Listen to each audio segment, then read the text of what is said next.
2. Welcome in, folks. Welcome in. Thank y'all so much for patiently waiting during that technical difficulties we were experiencing. I am beyond excited, so I'm just going to go right on ahead and turn things over to my homie Soul. Hey everybody, I'm Soul from Soul's Rolls. You probably know me by now if you're here. We're going to be running some zombie games. It is October, and I've been working behind the scenes for a little while on a zombie apocalypse Forged in the Dark hack. This is the first official playtest of it. I've been playing around with the ideas and the concepts for quite a while now. We have 5 willing victims here tonight that are going to be playing some fantastic characters and probably dying in a horrible zombie apocalypse. We'll go around the table once, introduce everyone and their character. So just give me a shout out who you are, who you're playing, and what role you'll be filling. And once you're done, we'll go back around to me. And we'll kind of take it from the top, introduce everyone to the game idea, the concept, the location, then maybe do some world building and get into it. Get eaten by zombies. How's that sound for everyone? Woo! Hell yeah. All right. Stoked. So let's go ahead and start with Derek. Who are you playing? Hi guys, I'm Derek. I host a lot of the channel shows on the channel. I have people on here that give me their time. I am playing Striga, or Striga. I think it would probably be better to pronounce it Striga, because Striga would probably be the better way to pronounce that. Now that I'm let's go with Striga, please. Let's go with Striga. I didn't say it out loud until right now, and now I understand why Striga is the proper pronunciation for that. That is how much do you want me to give away at this point, Soul? As much as I want? He's infected as hell. He's like really infected and really giving into it. He's a ticking time bomb, and he's going to cause a lot of problems for the party. All right, awesome. Thank you very much. We're going to go across the way and go and head up Red. Hey folks, I'm Red, one of the 3 primary colors. I'm a content creator here on Twitch and on Twitter. You can find me at VA Redemption on Twitter and at Redemption VA on Twitch. I am playing Floyd McConnelly. He's a very big, tough dude, and he's lost a lot even before the apocalypse happened. And he's not exactly cold, but he's the kind of person that like clings on to people and like wants to keep things together just for the sake of his own sanity. He's a big motherfucker. He was with a biker gang before everything broke out, but now he has no idea where the rest of his MC is.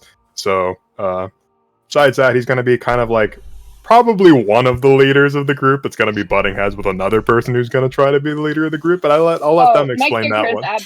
My character has absolutely no ambition to be the leader of the group. Great. Okay, so I'm uncontested. Right on, I'm the leader. Somebody get me a baseball bat with barbed wire. Oh no. Can do. All right. Have you had enough scenery chewing there, Red? Yeah. Okay. That's enough. All right. Down and to the left, Natalie. What do we got? Guys, Natalie. You can find me here on Derek's channel a lot. Also on Twitter at LedZozoBeans.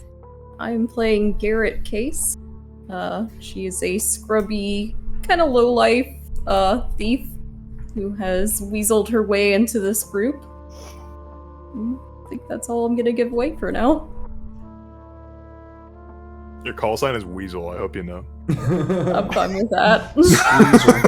I'm calling you Weasel. Squeezel. Yeah, I didn't pick a call sign. Do we need to do Call that? signs aren't a thing. I just made that up. Well, I just noticed that like Derek had a Blaze of the Dark name for his character. It's just Apocalypse. No, that's just the only thing that my character would go by at this point. He's like totally Apocalypse mode. I mean, at this point, the government records are gone. Since we're talking to Elise right now, why don't you tell us you and your character? I will be playing Annabelle O'Rourke, and she is a small-town Montana girl, and she has a what did I say her dog was? What kind of breed did I say her dog? Malinois. You said it was Malinois. Yeah, that's right. Malinois. She has a work dog named Hank, and he's a Belgian Malinois mix. And I guess like since we're kind of coming here,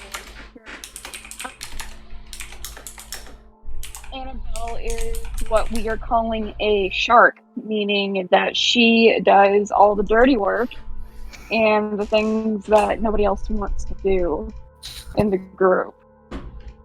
All right. And yeah, she may not look it, but she is a cold-blooded killer. Nice. Oh, Can't thank trust you for him. the bits, babe.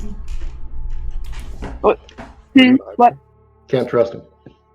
Cold-blooded Absolutely killers. not. We're doing a Absolutely hype not. train. Let's go hype train. Oh. Woo! All right. So, last but not least, of course, JJ. Oh. Hi everyone. My name is JJ. A lot of you guys know me because you see me everywhere. Just like trolling and simping for like all the people here. So that's me. You can find Bridget me. does a little trolling.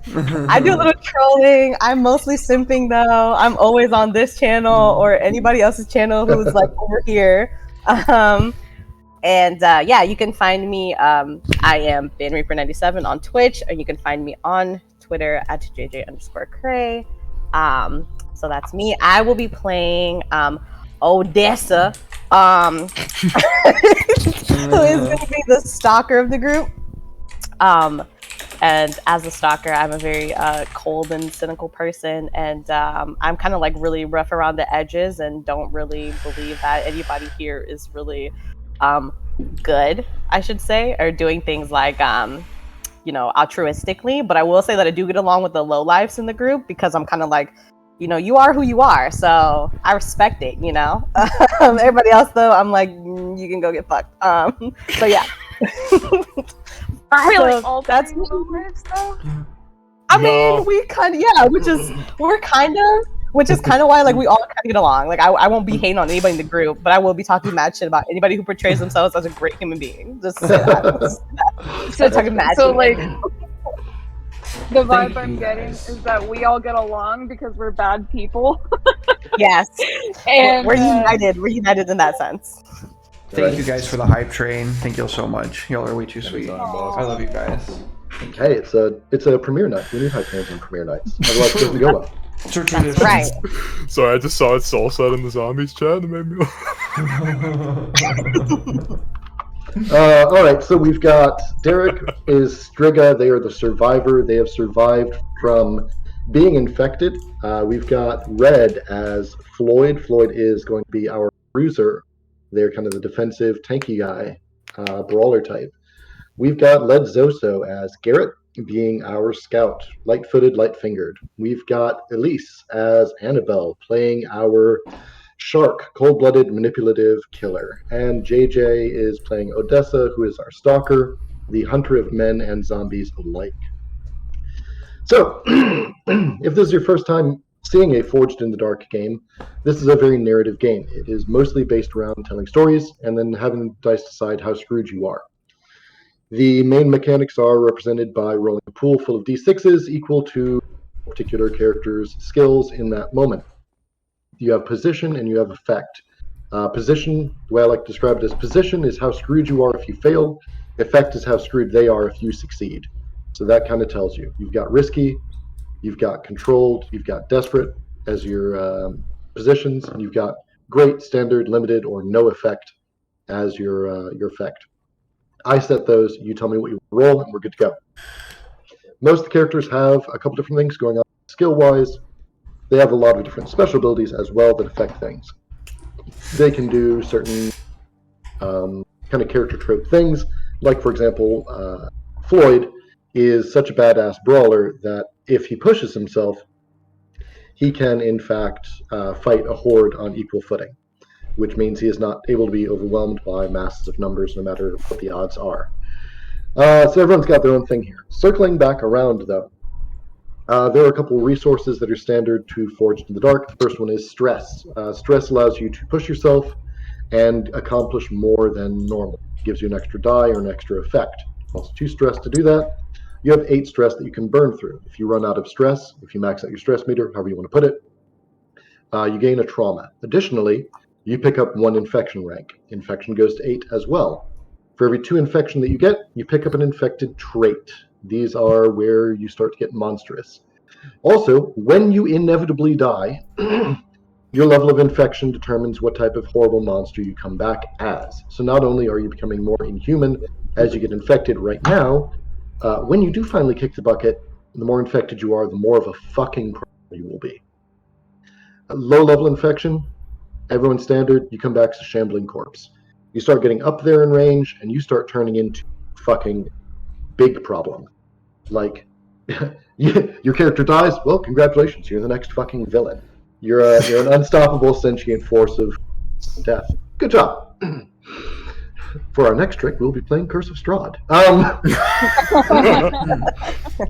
yeah, it does get that bad, by the way. I haven't told the players this, so this is their first time encountering it. We're not just dealing with zombies; we're also dealing with other forms of undead. Oh fuck. So, Left 4 Dead 2, Shit? baby. Oh fuck. so You don't want Floyd to die. I'm gonna be a fucking tank when I die. Cold-blooded. I'm also talking like vampires and shit. Oh, my shit! No God. kidding. Oh, okay. It's a cold-blooded world, y'all. I knew this was happening. It is not good.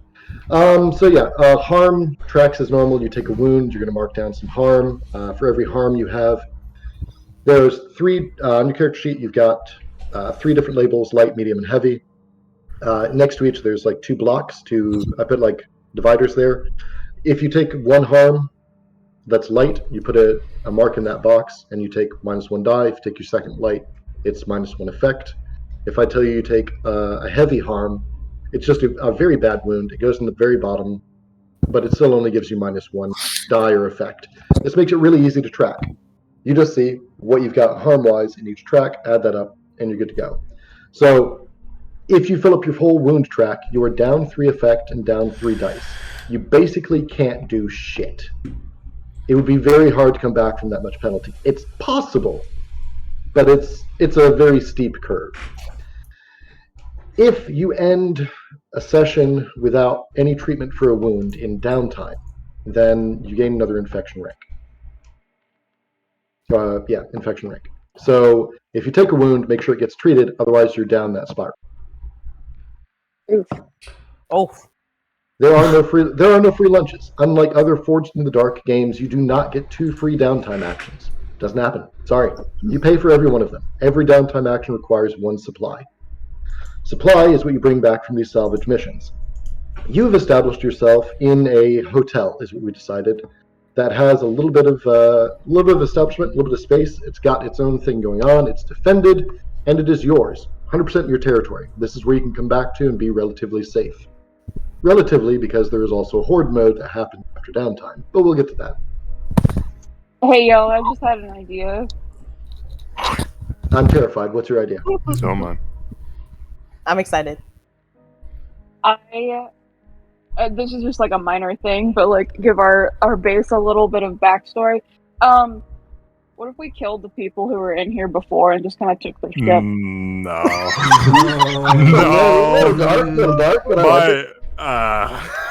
It's a cold world. I'm totally for this. Look, let's just say it was abandoned and it was called the Helton when we got here. It's called the Helton when you got here. That's cool with me. Yeah. So, Leave the killing for the actual session. as you develop infection, you pick up infected traits. These do give you some benefits, but they always come with downsides. Pretty much always come with downsides. Some of them may not be more visible downsides than others.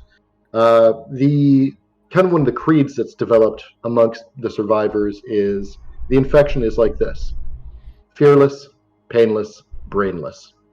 That's where you get to. Generally, you start off pretty okay. Mine starts to go a little bit. Second thing, you start to change physically. Third thing, you're no longer human. You're no longer a thinking being. That's not always true, but it is like a good rule of thumb to watch your friends. If someone's acting particularly rash and reckless, 1, they're a danger. 2, their infection could be getting out of control. If you see your buddy get stabbed in the spine and he just kind of shrugs it off as feeling pain, you know the infection is taking deep hold. That is a problem. You are going to have a problem with that person very soon. And when they start losing their memories, when they start losing their identity, then you know it's time for them to go. Because it's you or them at that point. So, fearless, painless, brainless, dead. There's going to be a lot of gaslighting, and I can already tell. There's going to be so much gaslighting. It's just like, yeah, why'd you kill him? Oh my god. Well, I accidentally missed. No, you didn't. Well, he was kind of on his way out already. Did you see how he was looking? Did you? I mean, did you see the look in his eyes, man? Like, I've been That's, like, what? Yeah, that said, you do have a survivor amongst you. Survivors are people that have been in the ship and have made it out, but they've gotten a little bit more infected than the standard survivors. They're already at 2 ticks on the infection clock out of 8. Oh. And Striga is actually particularly corrupted and is deep in it and has 2 infection traits. Oh, So keep a close eye on Derek. I shouldn't have to say that. That kind of goes without saying, but I mean- emphasis. Forged in the dark. I mean, It's Forged in Dark. I don't trust that. I don't trust that You're a motherfucker menace. in Forge in the Dark games. See, like, He it's does it was some made wicked for shit. me. I played with this motherfucker. He is wicked. He does some evil shit in Forge in the Dark. So with that in mind, I want to kind of throw a little spotlight on Derek real quick, not because he's the host of the channel, but they are demonstrating one of the cooler things in the game. You're infected. You've got 2 infection traits. What does that look like? You want me to describe the traits that I took? I took painless, as Sol already mentioned. At some point, you want to be careful about when somebody gets stabbed in the spine and they just kind of shrug it off. I don't know if I can shrug off getting stabbed in the spine quite yet, but I can definitely shrug off things that most people would be hindered by. Mechanically speaking, I can ignore the penalty for a number of wounds equal to my infection rating, which is 2. So most people would be hurting pretty good with a level of 2 wounds. I'm fine until I get above that. Then it's probably going to be like normal. The other one that I took is monstrous. In a brawl, you gain +1 effect. I love how it specifies that it's just all the time, basically. Anytime I'm in a brawl. So the way that I'm flavoring that is, stick around, you'll find out. That's flavor. That's gonna cost you some time. Sol knows. Sol already knows. You'll find out. oh. All right. So, by the way, I want to be very clear about something, Derek. I think you missed the way that this works with painless. You ignore the first 2 wounds penalties. Oh. So if I tell you get stabbed in the spine and tell you that's a heavy wound, you're like, that's fine.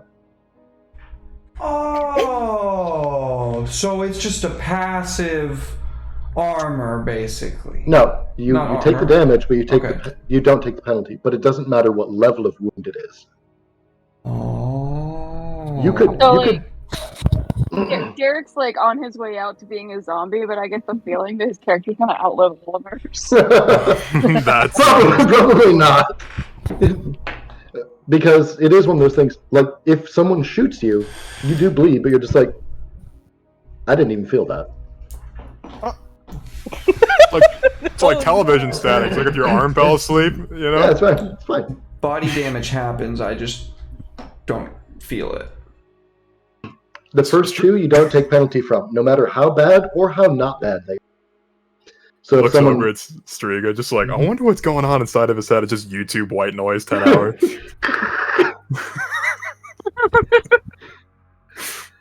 And that it's just like relentless screaming. Screaming 10 hours. It's just all the screaming from the Doom track compressed into 30 seconds on loop. Damn. All right. That's what living people are dealing with. The dead are worse. Oh, Now, keep in mind that Striga is pretty far along on the infection and is weirdly okay with it. Like they're vibing with it, kind of letting it work for them, however that goes. But yeah, that is infection, that is harm, that is stress. The other big thing that's changed is every character has a reflex. Everyone's got something that they do in a stress situation. We talk about fight or flight. There's also freeze. There's also another one, but we won't be using that one. But each character has one thing they go to, and that is selected at character generation when they do a push for an extra die. If it involves a reflex like that, then they do the push for one less. As an example, let's take the flight response. When shit hits the fan, you book it. You run for it.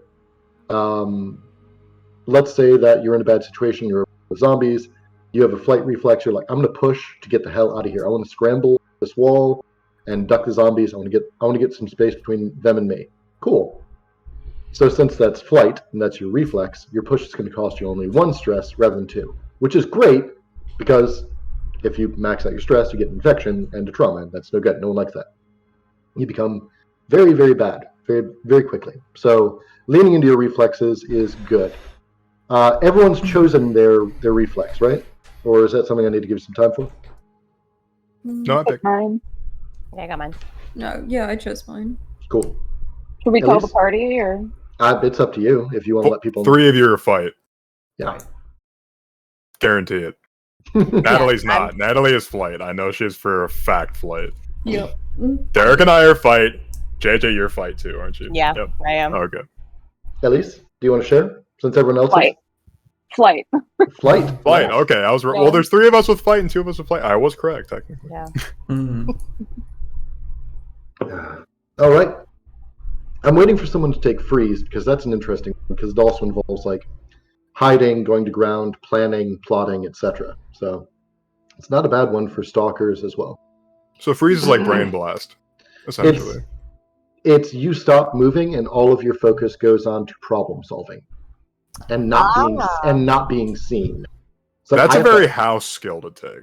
Yeah, I'm just that's what I was saying. gonna say. That sounds very much like my character. I might have to switch mine because Okay. I thought freeze was just like you just like like you just completely shut down. That's what freeze to me. Because like Why when I would think anybody of wanna take firefighting, that? I freeze, like I'm just like you know, oh shit. I'll take freeze. I'll take Well, freeze. all of these are survival methods, right? They're just ways that your body reflexively wants to solve a problem. Yeah. Fight is I'm gonna go aggro. Flight is I need to get out of the way. Freeze is I need to not be seen and I need to fix this now. Yeah. So Makes a lot of sense. this is by the way, this is not like a psychological evaluation of this. This is a very gamified, positive reflection. And we're not doing fawn, but yes, I do know that fawn does exist as a stress response. Thank you for playing. So What is- how long does What's it called? Because I've never heard this before. Fawn? Fawn? Fawn. Stockholm syndrome. Is that correct? Am I wrong? Kind of. It's Sort it's a. We'll touch on it really quickly, but this is really pushing like the veil line. Like it's a Okay. trauma response normally for people that have been abused, where they try and appease people. It's we're not playing with that one because that one's gonna hit people's buttons. Not playing that game. Yeah. How Idea. long does the freeze last? Like if I'm hit with the freeze, like is there? You aren't hit with it. This is you take advantage of it.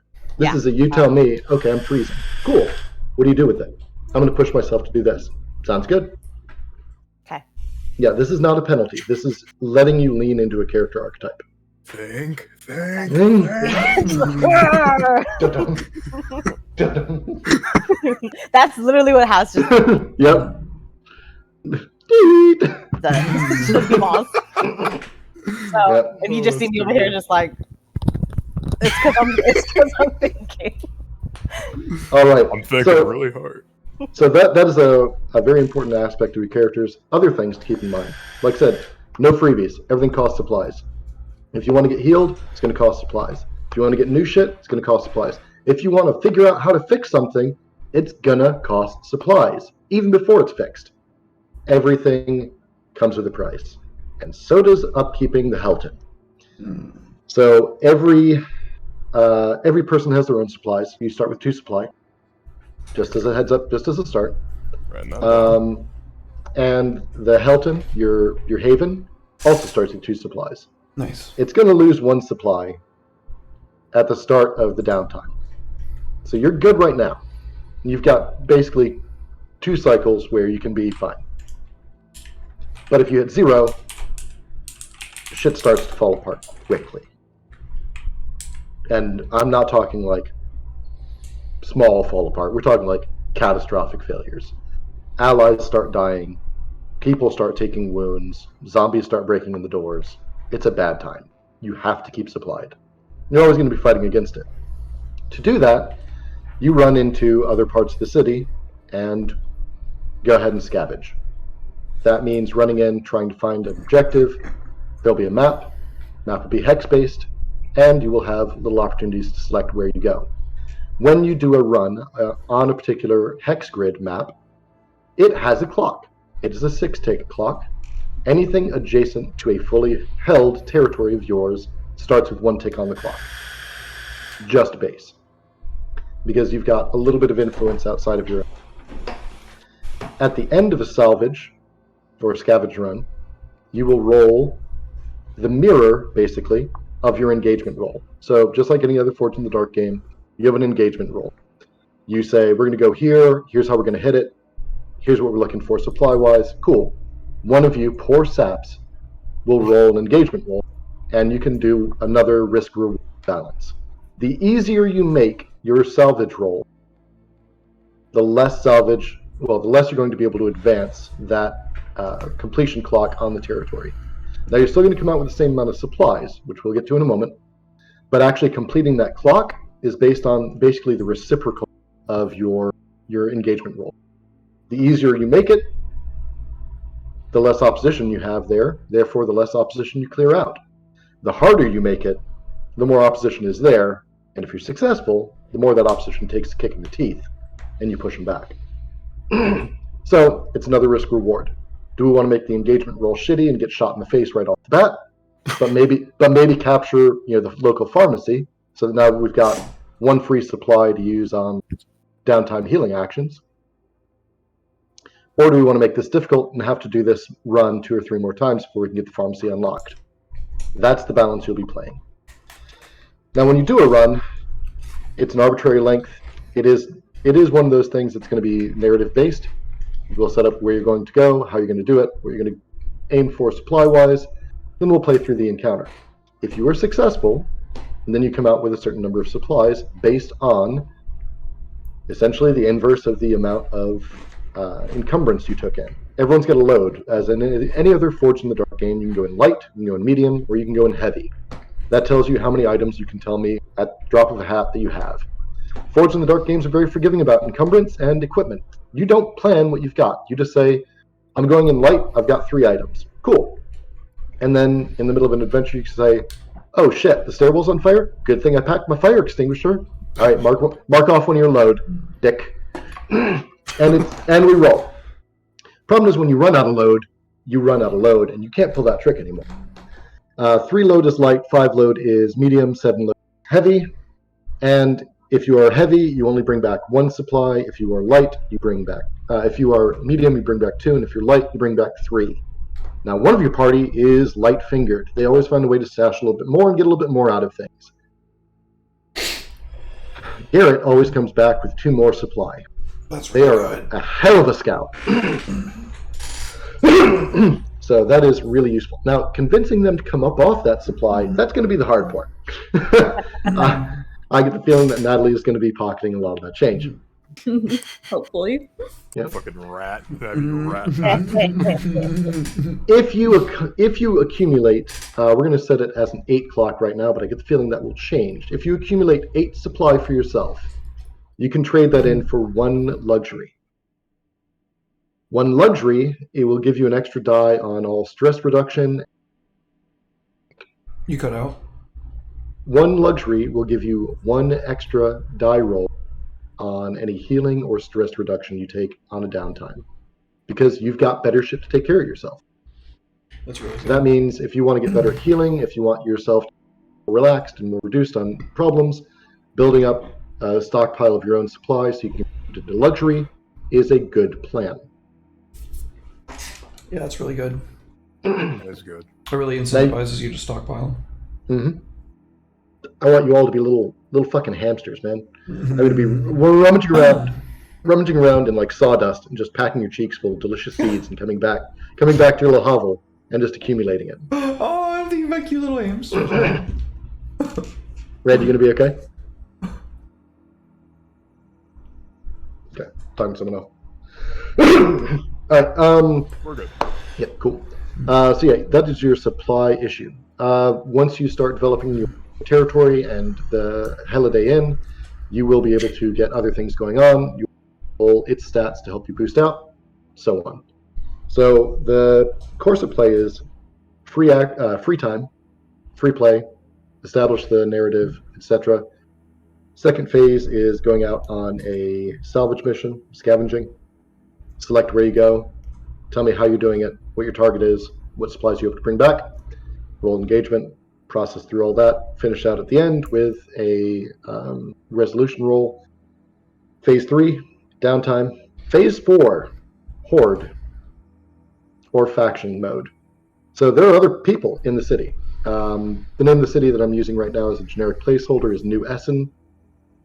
If anyone wants to get in on the joke, that's food in German. So. Oh, nice. I don't know German, but that's a good. I like the pun. New Essen is the generic Midwest, or wherever we put it. Currently, we're in Washington, is what we've decided. Pacific Northwest still counts. But as you develop and knock out pieces of the train, you're going to claim more of it. But you are going to be dealing with two different things. One, the zombie hordes. The louder and harder you go during your mission, the more the response is going to be. You're going to rile up the zombies. It's going to be bad. You're going to get to a certain point where they storm the gates. Great part about zombie movies isn't just like dealing with the politics. It isn't about running around and shooting zombies while you're out. It's about barricading the door and trying to make it through. I wanted to emulate that, so that's horde mode. But the zombies aren't the only people out there. There are other survivors in New Essen. There are other factions that have their own strongholds. There are biker gang cannibals. There's all sorts of crazy shit. And they all get to do something during downtime too. They get a faction action as well. So whoever's involved, whoever's pitching and moving in like certain circles, I'm going to keep track of them. And they're going to get to do something as well. And the good news is that could be good for you, it could be bad for you. If your allies are making moves and they have a good time, that pays dividends to you too, because they're stronger. Of course, if your allies, maybe they get loud. So that can happen. And then they're going to call on you. Hey, we got zombies over here. You need to help us out. So that can pull you into another engagement. So the downtime comes before that. That's your opportunity to spend resources, heal up, bandage up, and get moving. And then you have to deal with the consequences of everything going on in the world. Some of the metrics that we've got here as far as game design and play design are concerned, there are no free lunches. And that's everything from downtime actions cost supplies to everything has a consequence to, nobody gets a free ride. There is no altruism. We're all out for ourselves. Deal with it. Scarcity is also another big concept that we have in mind. There's never enough to go around. You're always going to be scrabbling. You're always going to be wanting for more. Because with downtimes costing supplies, you're gonna be spending a lot. You're gonna be hurting. And then of course, if the Holiday Inn needs supplies, because it runs through at least one every single turn, every single session, someone's gonna have to give up some of their supplies to feed it. So, and that only gets worse. As you improve your territory, you add more demand. God, I'm so hyped. This is so fucking cool. You will eventually come to a point where you're like, fuck, it's 4 fucking supplies every fucking session now, just to feed our survivors. What do we fucking do? And yeah, you might be in a better place, but you're still just fucking people out there against zombie hordes. And the risks you're going to take, people are not going to come back. Someone's gonna die, probably pretty often. One of the big things is the heroic sacrifice. I'm staying behind, you guys go. Want those actions to come in, but also you're going to be dragged underneath a semi and eaten alive. Happens. So a little bit of fuck around, a lot of find out. My internet decided to just start working randomly. Magical. So I'm gonna reconnect on my computer really quick. Okay. This is actually a good point for me to take a break while I cough my lungs out and let the dogs out. So if we want to go to a 5, well, at least get set up on their computer. All right, don't go anywhere, anybody. We'll be right back with Zambies, Friday Night Zombies. I didn't know what to say there.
2.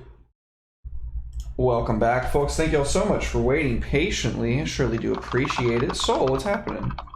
Running a little bit of session 0, doing some zombie stuff. We're talking about stress, talking about traumas, talking about XP, advancing your characters. We're talking about the mad scramble, keeping up with your supplies. But let's talk about the reverse of that, getting good shit going. As you claim territory, you're going to get cool stuff. Like I said, one idea that I've got, there's pharmacy. Once you claim that territory, all downtime actions to do healing. You get one supply for that, for the crew. Cool, great, lovely stuff. You also get to advance your characters. XP is a thing, it does exist. Every time you do a desperate action, make sure you're marking down XP for that falls under, whether it's resolve, prowess, or insight. And once you get 5 of those, clear them, and you're going to get an extra skill point in there. Nothing can go above 4. Things can go above 3 at that point. You can't start with a 4, but during advancement, you can go to a 4. Can't go to 5. This is like modified Monty Python rules. Outside of that, your character advances come from getting 8 XP for your character. That's not the desperate actions. That's completely separate. This is things like, at the end of a session, we'll ask a couple questions. Most of them revolve around 4 or 5 different salient points. Things like, did you address a challenge with particular traits that are relevant to your character? Like, if I were doing, let's pick on Derek. At the end of a session, I would ask Derek, did Striga address any challenges this session with outright violence or putrid corruption? If he did, we'd mark an XP. If you do a shit ton of it, you mark 2 XP. You get 4 of those. The other ones are like, did your background come up and play? Did it come up and play a lot? 2 XP. Did you represent the ideals of your crew in any particularly meaningful way? Yes, no.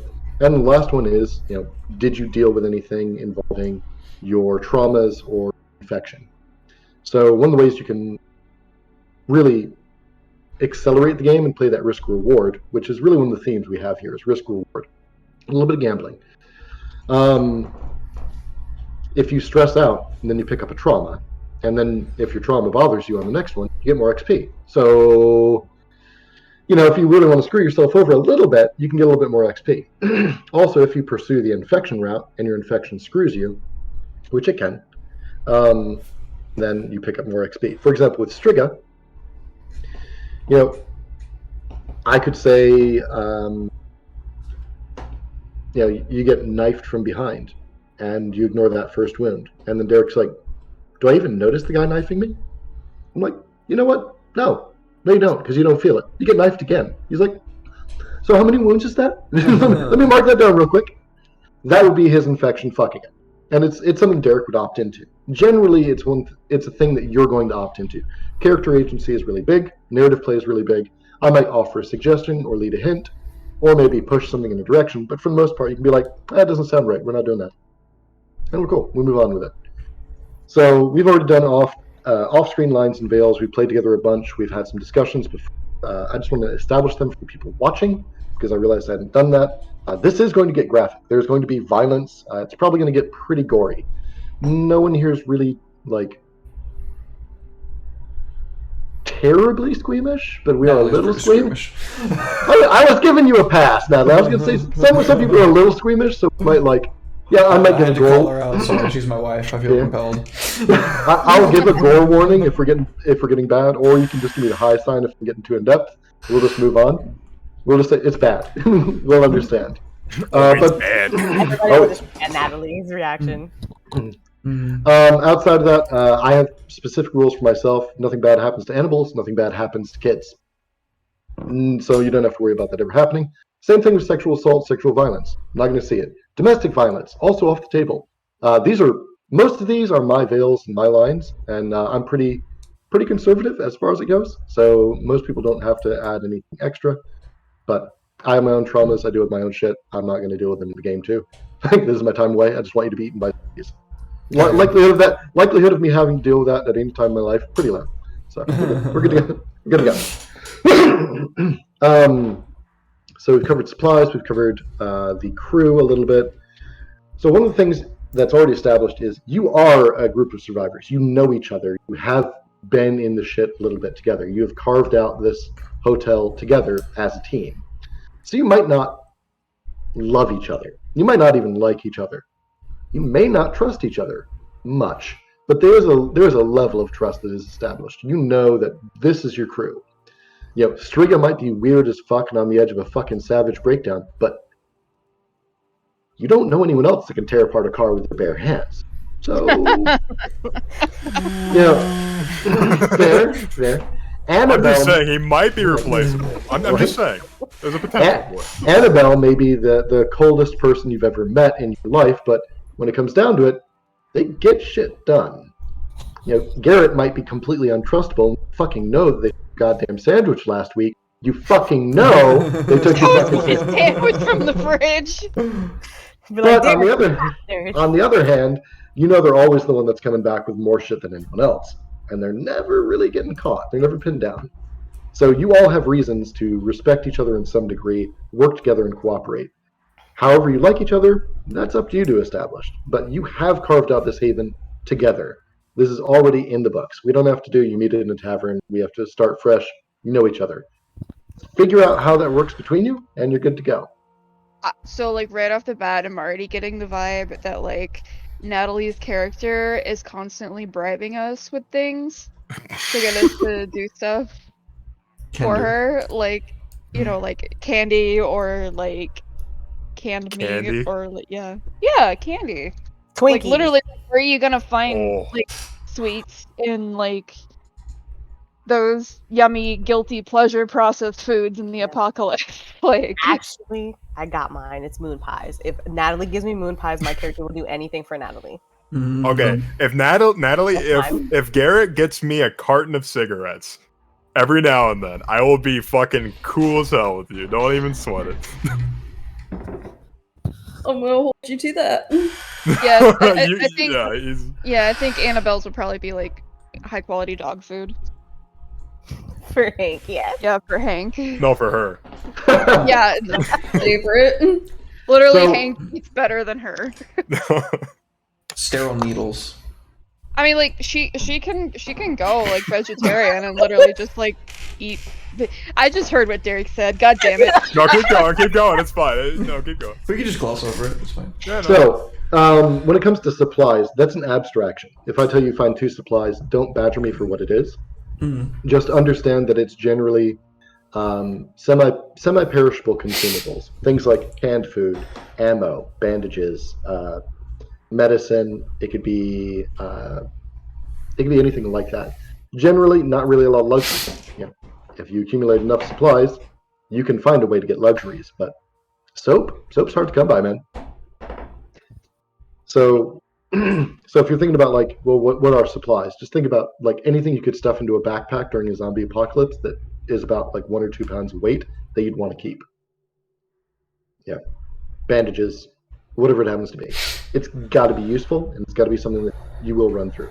When it comes to characters and weapons, we do have some people that have hunt. Hunt is your shooting skill. Most weapons you're going to find are like shotguns, pistols, hunting rifles. Anything heavier than that, not likely to happen, unless you want to push it for your signature weapon, and we can talk. Are you telling me I can't like hook up a howitzer to a tractor and drive it through the street? No. Why not? Because no. Tractor terror. I can't believe you. Right. I'm being stifled. Damn right you are. So your characters all have access to ammo, but ammo is one of those things that is part of the supplies. That's why it goes down. You don't have to track it. You don't have to track how many bullets you have, how many clips you have. None of that. We are doing survival horror type stuff, but we're not going that deep. We're not like, oh shit, I've only got 7 bullets, because that slows down gameplay and it sucks ass in a TTRPG. Sorry, opinion. No, you're right. Absolutely. No, I agree. Yeah, no, that much micromanaging in a TTRPG doesn't work very well. Yeah. There are certain points where it's like if I'm running Shadowrun, for example, I'll make you track your clip, but I won't make you track anything else because reloading takes an action. But Yeah, games like that. But the way that Fortune in the Dark games work, it's a lot more macro as far as conflict goes. You might say, okay, I'm going to shoot him. Well, maybe you shoot him once, maybe you shoot him a dozen times, maybe just hail a gunfire down a hallway. We're not really concerned about it. Don't worry about it. You've got ammo for it. Until you roll something like a failure or a mixed hit. Yeah, mixed hits are one of those things. When you're rolling the dice, you're going to roll a number of dice equal to your skill, plus or minus some. And then you're going to look at the highest die that you roll. A 6 is a clean hit. That means a success without any drawbacks. No problems. You accomplish what you want to the best of the ability that you can. A 4 or a 5 is a mixed hit. That's a partial success or a success with a consequence. Maybe things didn't go so well. So in a case where you roll like a 4 or a 5, I may tell you, all right, cool. Yeah, you shoot him. Unfortunately, that zombie goes down. That's the last bullet in your clip. What do you do? Like, oh shit. Now I gotta reload while these other zombies are trying to roll over my... And we drive the narrative that way. If you roll a 1 through a 3, it's a failure and very possibly a consequence. So, if you're trying to shoot a zombie, you roll hunt, you roll a 2 as your highest. God bless that 2. It tried. But not only do you not shoot the zombie, depending on the situation and how your position is, that will determine how bad things go. Like I said, position determines how screwed you are if you fail. Effect determines how screwed they are if you succeed. So if you're in a desperate standard situation, desperate position, standard effect, and you go to shoot a zombie and you whiff, well, I already told you it was desperate. You're getting bit. And that zombie's not getting shot. So, Godspeed. So that's really the driving mechanic of the game. But when it comes down to like ammo and things like that, don't worry about it. The only time we're tracking supplies is going to be when you're doing things downtime, predominantly. If you do battlefield medicing, if you use improvise to give someone a tourniquet or a splint or something like that, you're not really healing the wound. You're just going to be removing the penalty from that wound. You're just making it so that they can get by. They're still going to have to take actual medical care and run through some supplies when they get back to base, or they're going to get a point of infection. And it doesn't matter how light the wound is or how heavy the wound is. It's all only ever 1. You can only gain 1 infection at a time, no more. So if you stress out, that's 1. If you have a wound and you didn't take any healing on downtime, that's 1. Well, so you can get 2 if you do both of those. You can only gain 1 at a time. Got it, okay. So it's never going to be like, well, you got 3 wounds, 3 infection. No. But for every incident that triggers an infection, it's really only 2 things. Did you trauma out? Yes. Cool. Gain infection. Do you have an untreated wound? Yes. Gain infection. Okay, That's so your you 2. can. Okay, got it. Wow. There may be like a weird one where I'm like, okay, the zombie is like drooling on your eyeballs or something. Maybe gain an infection? Like, what the hell? Give me that zombie drool. But that'd be a like, okay, you rolled like 6 ones. Yeah, just gain an infection right now. Just go ahead and gain 1. Just go ahead. You deserve that. You've earned it. Congrats. So let's roll into the gameplay a little bit here. Let's get some free play in. You are all survivors. You've got maybe some beef with some other people in town that not shack anyone else. You found that these are the people that you vibe with. You've managed to secure a hotel. It's not exactly the most secure because it's a hotel. All safe havens have various stats. They come into play generally during the last stage of gameplay, because it'll be like limiting how much you can advance with. Can I put more people in my hovel? How are we doing defense-wise? How are we doing on like restocking, self-sufficiency, etc. Doesn't really come into play right now. Don't expect we'll get to it tonight. But tell me a little bit about this hotel. Like, clue me in. How did you guys clear it? I know that we decided that murdering everyone inside was maybe not it. It's been 6 months, so I figure that probably what would be interesting is that there's a lot of history with this place, that a lot of people tried to get in here and a lot of people failed. So rather than being like, oh yeah, we're just going to do the same thing these guys did and just die, we can pick points out from like where they failed. We can find how they failed, where they failed, and improve upon that. And so we probably have our meeting place, quote unquote, our cordial meeting place on the roof, because that's probably going to be the safest place for everybody to talk. It's also the safest place in the entire fucking hotel, because nobody's going to get up 12, 13 floors in like that. And we also have a nice survey of the landscape. But I think we all have rooms on higher floors is what my recommendation would be. And ways out, fire escapes and stuff like that. Hell, if we could say we got some ladders from the fire department and we can take them down, that sort of thing. Accessibility is like a key thing for a base. Yeah, absolutely. Yeah, I think that was one of the things that we agreed on, is that we have a lot of ways to get in and out of the hotel.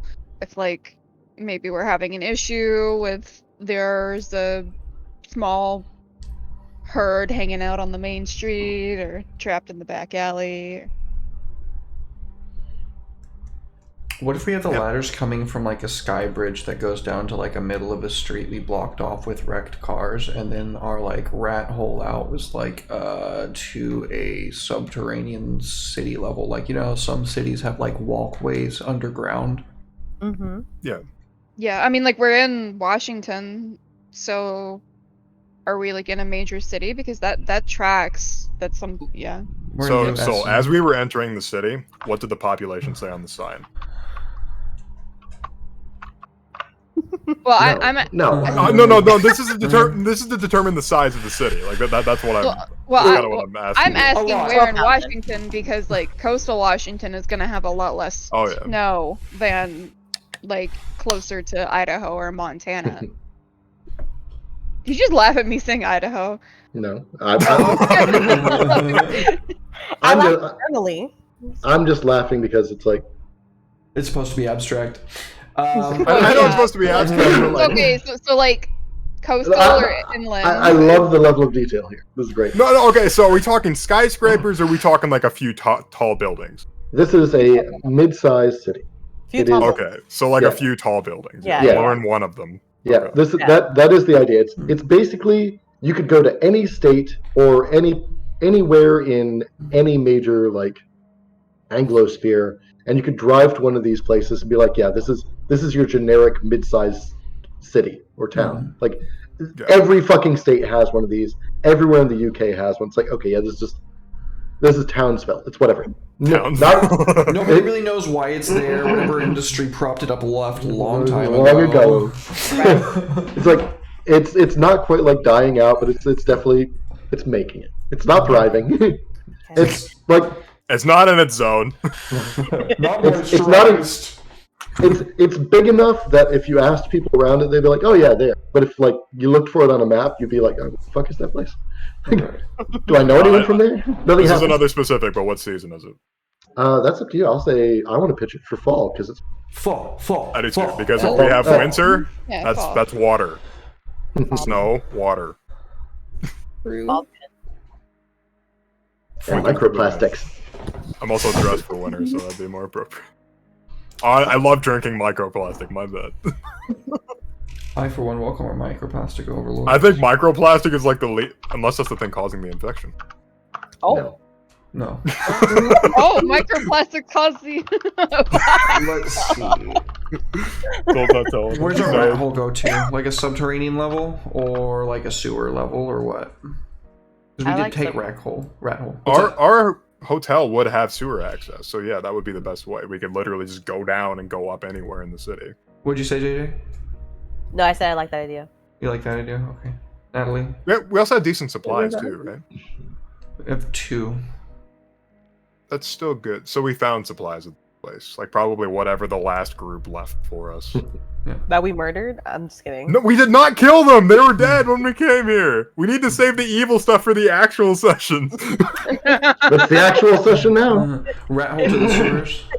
Oh, so now we're saying that we killed them. Yes. Okay. No. We're At good. least rat hole to the sewers? Yeah, sewers. Rat hole to the sewers is good. Yeah. We'll have direct sewer access if we're a nice hotel. Assuming. So how hard was it to clear this place out and claim it? Difficult. It took like Yeah. weeks of planning. That's like. This is a... I was gonna say that's probably like the only reason why Striga has any fucking respect for Floyd. Is Floyd showed like actual like planning skills and he was like, all right. Yeah, it's So- like probably 2 floors a day. Because this is a regular, like, Hilton, whatever you want to call it, or a Holiday Inn, whatever the fuck we're calling it. It's changed every time we've said it. But I wanna there's keep going to that be going, like by the 10... way. There's going to be at least 10 floors. So that's going to take a long-ass time to clean out. To clear, So, yeah. So who didn't make it? Ooh. Elise's character. Shit. Thanks. Don't even get to play. I guess I'll just be No. RPing Hank the dog. Oh, I love Hank the I dog. mean- The rules. It's an improvement, probably. Like, dogs are better than humans all the time. He's immune too. He's invincible, you guys. Why can we see him? Somebody I hate died. you. Did we have like a bigger group, or was it just like one person that came with us that like died? I guess That's what I'm asking. We could say it was somebody that showed us to, or somebody that scouted out this place. And, you know. They were like, guys, look at this cool place we can eat. And then the zombie pops out. And we're like, oh shit, well, he's dead. I mean, like, it would stand to reason, like, if some of us were kind of, like, already in a group beforehand and, like, met up with the others, rather than just, like, all these people stumbling So just across. getting here is what caused us to lose people, rather than, like, losing people in the hotel. Yeah, I'd be down. Like, Yeah. maybe both. Yeah, maybe we had to do an exodus from a town we were previously in that ran out of supplies. Like, we need to go to someplace bigger with more supplies. And we lost people on the road from wherever we came from, like Yeah, Idaho or like, Montana that sounds or Nevada. solid. I would So, like like, to have like my been in the character's hotel. from Montana, so Derek says he wants to have been in the hotel. Yeah, I would like to have woken up in the hotel in prisoner outfits with a dead police officer in the bathroom and had to first instinct kill the police officer, and that's how I found out that I have some strange thing with the infected. No real memory of anything other than the implication, you know?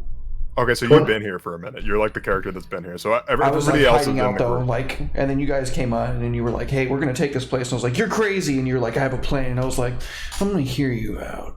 You know? I have a fucking plan, and you're gonna fucking listen to me. Okay.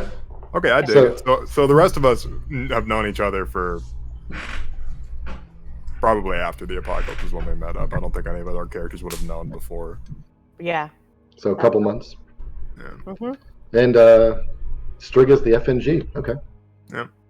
Yep.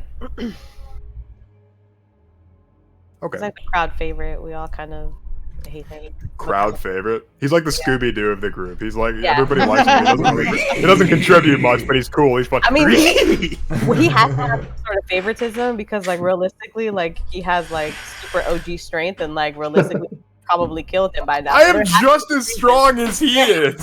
to be a reason No, you're not. why we. Yes, I am. Why No, we you're kind I of can not. push to do superhuman shit. I can put you through a wall. I don't It's have gotta to be more than push. I don't care. I'll kill you. It is actually a distinction.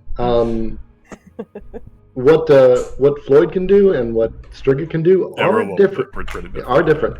You're much more deadly. He's much stronger. Yeah. beast mode. Both of them Okay. are beast mode. So back to talking about the hotel. Yeah. Yeah. I think Floyd, since we're already kind of talking about Floyd being like the leader, quote unquote, of the group, Floyd would insist that he's not the leader and that he just makes the decisions that make the most sense to him at the time, and anybody is welcome to contribute and give him ideas. This is more of a council thing. But he wanted to get the place organized to where like all of the doors and all of the hotel rooms are opened up to make a maze for the dead, so it takes them even longer to get up. So he'd like have all the doors locked open on the bottom few floors. So And that's then we our have that's it, pretty like- much our only line of defense if you think about it. Like So like we have the bottom floors set up like that, and then they're barricaded closed. Is that what you mean? sort of, yeah. It's like it's Permanent death mock, death Yeah. karamba. You know, they're all doing the fucking. I can't remember the name of the dance. I'm not good with dances, you guys. You know, I'm the one good. where you get in the line. conga. Congo. The The conga line. Well, yeah, line 'cause of like- death. Because that's a good like security measure. So people have to go like really far to get up the flights of stairs, and we have the elevator shaft secured so we can go. Yeah, up and no, down the firemen. that's smart. I like that. And then like we could do that thing we were talking about where we have some of the lower levels also like some of the levels in certain places like rigged to collapse. Yeah, we should not be able to get in and out through the lobby. We're getting out. In Oh, and out through the absolutely sewer. not. That is that, and then we have like emergency fire. Well, ladders shouldn't we have going like a out. way that gets out onto the street and then save the sewer for the rat hole? Yeah, no, that's what I was talking about with the fire exits, the fire escapes. Yeah, we'd use the fire escapes. For Yeah. that we kind of should stuff. be like so like those fire escapes that have stairs that you can Yeah, just the like, metal ones. the yeah old school ones. that operate. Mhm. You can operate from the street or from the lower level that you can just lift and raise. Mm. You have to Yeah. jump to get to some of those though. Like, so that's a good sure bet. So I imagine Okay. a rat hole would probably, how much do you want to risk Yeah. going in the sewers in the dark with zombies and shit? You know what I mean? It'd probably Yeah, be that's like our, just like- down the street, right? Yeah, Probably. that's our super emergency exit. Yeah. Yeah. And we probably can't assume to have a very far gauge out with that. Like, again, probably just down the street and then right up there. Yeah, because we might end up like a minute in The Walking Dead where they tried to get out through the sewer and there's a metal grate. Oh, I'm just thinking God, about yeah. Project Zomboid a lot, and like all the times that like you jump a fence and then suddenly you are surrounded. Yep. Ah, well, Oh, I've done that so many times. yeah. Oh. Fucking Zomboid. Zomboid's a great reference for this game, by the way. Yeah. Like, what Soul's trying to go for, except for like the really menial supply management stuff. It's a good reference. We're pulling from a lot of different places. Walking Dead, 28 Days Later, Girl with All the Gifts, Project Zomboid, Shaun of Dead. the Dead. Shaun of the Dead. Shaun of the Dead. Okay, so this is a really big question. It's a really big answer. Vehicles. Do we have any at all? Blue whales. That's a no. My camera didn't freeze. I froze. I was just trying to process what you just told me. It's a really big answer. It's the biggest answer I can think of. That's fair. Blue whales, No, I'm gonna no go with vehicles. no. No vehicles. Okay. So vehicles is going to be like a luxury we can get later on down the line. Like not even like a bicycle or something. A a moped. bicycle. Yeah, my bad. Imagine like going on a fucking like Schwinn just through the apocalypse. Just like, here's your newspaper. Get your arm ripped off. Just fucking... Ring, ring, motherfuckers! That would actually be a great idea because you could lure zombies with the bell on the. Oh, Yeah. put a card They're- in they're- mine so it sounds like a motorcycle. There's only one downside to luring the zombies with a bike bell. You have to be on the bike being chased by zombies. That sounds like a fucking great time. No. That sounds like a Shaun of the I Dead just want a moment. little Hot Wheel, just like That's our only vehicle. That's our mode of transportation. a damn Fisher Price. Okay, so You we're got walking. the Barbie sheep. You got the fucking- Yeah, yeah. And then just like knees really high, just like I'm fitting in. It's battery powered, baby, lithium ions. Let's go. Driving and What's the flicking thing? off zombies, playing your Barbie Jeep. Oh god. Okay, so we've pretty much established that we're basically on foot. Yeah. Which means all of us are gonna have hella cardio. I'm just saying. So. Okay, I think that's everything that I could possibly think of. All right. So you already established that one of the good things you've got on the Holiday Inn is space. Yes. A lot of room for Fuck no. expansion, which means that you can bring people in, add new survivors, have people working on stuff, convert rooms into grow houses, whatever you need to do. So that's a big benefit that you've got right now. The Yeah, other thing you have is I'd like to remember our short-term goal is like self-sustainability or like long-term goal. Yeah, growing. like, stuff via, on like- in the rooms and roofs. Yeah, like whether it's growing things, acquiring equipment, like for. So we have like a chain hotel, not like a mom and pop motel. Okay. Holiday Inn, Hilton, the Yeah. that same general range. Yeah. You see them all over the place. They're right off the interstate. every Okay, time. okay, yeah. So that begs the question, did we ever establish, are we in like a big city or are we in just like It's a A fly- mid-size. No, it's a Mid-size- mid-sized mid-size town. city. mid-sized city. Oh, Probably okay, like so- 100,000 to 500,000. Abstract. This is Uh, Washington. See, I'm from a town of 20,000 people. That's Yeah. a big city to me. I'm from a town of 200,000, and that's what I'm imagining. So Yeah. 8 million people live in Houston. Fucking that's A. a big city. Lots So, of Yeah. a little bit smaller. Yeah, Nashville's like 1.5 or something, 1.6 last time they did the census. Decent size. I'm not even in Nashville. I'm outside of it. We got like 20,000, 30,000 people here. Yeah, that sounds about right. I'd have to look. Mid-sized city in the United States. Yeah, we got like 12,000 people here. Oh, Not much. It's tiny. Yeah. Yeah. Your town's even smaller than mine. I mean, I grew up in a town with 2,000 people, so. so I think we should I mean- decide what our first priority is, and then we can plan our first scavenging, our in-character first scavenge. So, about that, the only other thing that your hotel has going for it is a little bit self-sufficient. It's got supplies of one, which means that access to stuff is a little bit easier. You maybe have like converted one of the rooms to a storeroom. Maybe the kitchen still works downstairs, something like that. Things are a little bit better than they could be. We have These gas ratings grills. That's grills. These ratings all go up to 4, so you're doing pretty good on the supplies rating. It's 1, better than 0.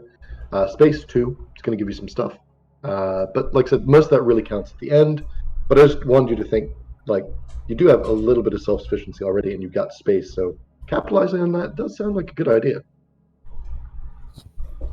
Okay. So defenses is the one thing we don't have. You have fucking none. We ain't got shit. I think like barbed wire, digging moats, that sort of shit. I mean, digging a moat in asphalt, tough work. Yeah, that's probably not happening. You'd need one of hardware my- store. We'll build You'd, fences. I you think need one of Bart. my favorite fucking pieces of power, like large-scale construction equipment, the Ditch Witch. Ooh, yeah, those things are They're good. awesome. That sounds like a slur for Well, women. sure. Mhm. No, Anything's a they're- slur if you say it with malicious intent, you know? Yeah, it's True. true. Essentially, they are a giant earth chainsaw. They're metal as fuck. Yeah, Well, those that's things are pretty fucking cool. cool. Earth Okay. chainsaw. Now they know what it is. Oh yeah, one of those. Yeah. I've seen the Nerf chainsaw. So defenses is probably our first priority. Beef this Like going to a family up. hardware store, getting like barbed wire chain link fence that we can unroll. Is there a Harbor Freight around? There's gotta be. It's fucking Western United States. Of course there's gonna be a Harbor Freight. Gotta be. Washington? Yeah. There's gotta be somewhere around there. Probably a big one too. Yeah. Not one of I'm those sure, plaza there's sure size ones. there's got to be like a Tractor Supply or something. Okay, who's You our can have map Tractor person? Supplies. Who has the map? Is that me? Am I the one surveying the map when I don't have anything in scout or study? Have a scout. Yeah, no. Garrett should be the one scouting. Well, here's the problem. You guys have already established that you're newcomers to the city. There's probably a hardware newcomers to the city, right? Yeah. So maybe you don't know where the fucking hardware store is. Right. Yeah. Wait, Like we're in a that. hotel. Can't we just get a fucking map from like the kiosk? The kiosk is on the ground floor. Full of We don't zombies. go down there. Well, No, I'm So it- devastated. There's no Tractor Supply. there is some sort of generic hardware store. If that's where you want to head to, cool. Farm and Fleet. Yeah, well, let's go to that one. Okay. I live in Missouri. Our like biggest commodity is shitty hardware stores. so if we're all on the roof, ideally, Yeah. can we not just like all look, see if we see what we see? Because I mean, if we're in a hotel, I'm assuming that we're going to be pretty high up. Sure. Yeah, you see that there's probably a hardware store pretty close by. That's Okay. good enough for me. That's fine for me. Yeah. Fortune of the Dark games are a lot more abstract. They're more about like telling me where you want the story to go rather than trying to get clever. Like, we're going to reconnaissance from the roof. Yeah, you see a hardware store. What? You're telling me you want to go to a hardware store? I'm not going to make this difficult. Let's fucking go. Okay. All right, let's go to the hardware store. Store. Who's coming along? Me, I guess we could do obviously. some roleplay on that if we wanted to roleplay that. Yeah, that's fine. That's gonna be Floyd's pitch. Floyd's gonna gather everybody up to the conference. This is a Where's our- hotel. There's literally conference rooms. We're gonna go to a conference room and we're gonna hold a conference there. Is it just us? Is it just the 5 of us right now, or are there any other people with us? It's just you. You've got space for more. But I can't believe that what you take as a character with like the joke of like you were a salesman. It's like, all right, I'm going to call a meeting. This could have been. This is- This could have been an email if we had fucking technology and internet still working. Okay. All right. Oh, that's God. gonna, God, gonna the be great. hell- Go ahead. Go ahead, Nick. The hell we're- that exists where nothing can be an email now. It all has to be meeting. Has to be a meeting. That's the real worst part of the zombie Oh. apocalypse. Okay, who's showing up first and who's showing up last? I want to know which one of y'all are I'm first. last. You son of a bitch. Yeah, I'm Yeah. second to last. I don't really care that much to be here, but Floyd's a big hulking dude. He's like 6'4". He's like made of muscle. This guy's like, he was ripped before the apocalypse, and now he's literally just a powerhouse. I'm 5'2", full of anger. Yeah, same. Okay, but what about your characters? Oh, I thought we were describing characters. Well, okay, that sounded good for me. For them. No, so okay, True. go ahead, JJ. I'll go after. We can just like describe our characters. Yeah, we'll in the describe our order we characters as show they're- up. Entering the room. Floyd's gonna be here first. I'll introduce myself last. So. Natalie's character was there first, but Let's doesn't start let with us her know until everyone else is already in the room. Right. She's been there the whole time. Natalie's character has been there the whole Well, then time. Natalie can explain her character's appearance first. Then. Sure. I'll probably like post it up in a dark corner, just hiding in the shadows. They don't know I'm the scout. Garrett is relatively tall for a woman. She's probably about like 5'8" or so, slender. What short people think is tall, right? Scoffs and 5'10". Red. That's what you're laughing at, Red, because No, that I is saw 5'2" in real JJ's life. face when they said relatively tall. I've known plenty of women That's taller tall to than me. that. I'm 5'2". Okay. That's good. I'm just teasing you because I love you because you're short. You don't know what it means to be tall, okay? Leave us alone. It's back JJ, pain, how I can tell tall you are that you? much. I'm only 5 feet, okay? I don't know what tall means. Who's that? That's tall, isn't it? JJ's living out the fantasy of being 2 inches taller than she is. Yes, I'm totally here for it. 5'8" is on the higher side of average for a woman, I think. Yeah, it is. We're just Probably. Probably. Anyway, please continue. You started with height. Yes. Relatively tall. Again. Slender. She's got short hair that's still long enough to put up, but short, and she just puts it back so it's out of the way. And she's wearing a hat that kind of covers part of her face. And just a random assortment of clothing that she's found. Just kind of mismatch of different patterns and, articles of clothing.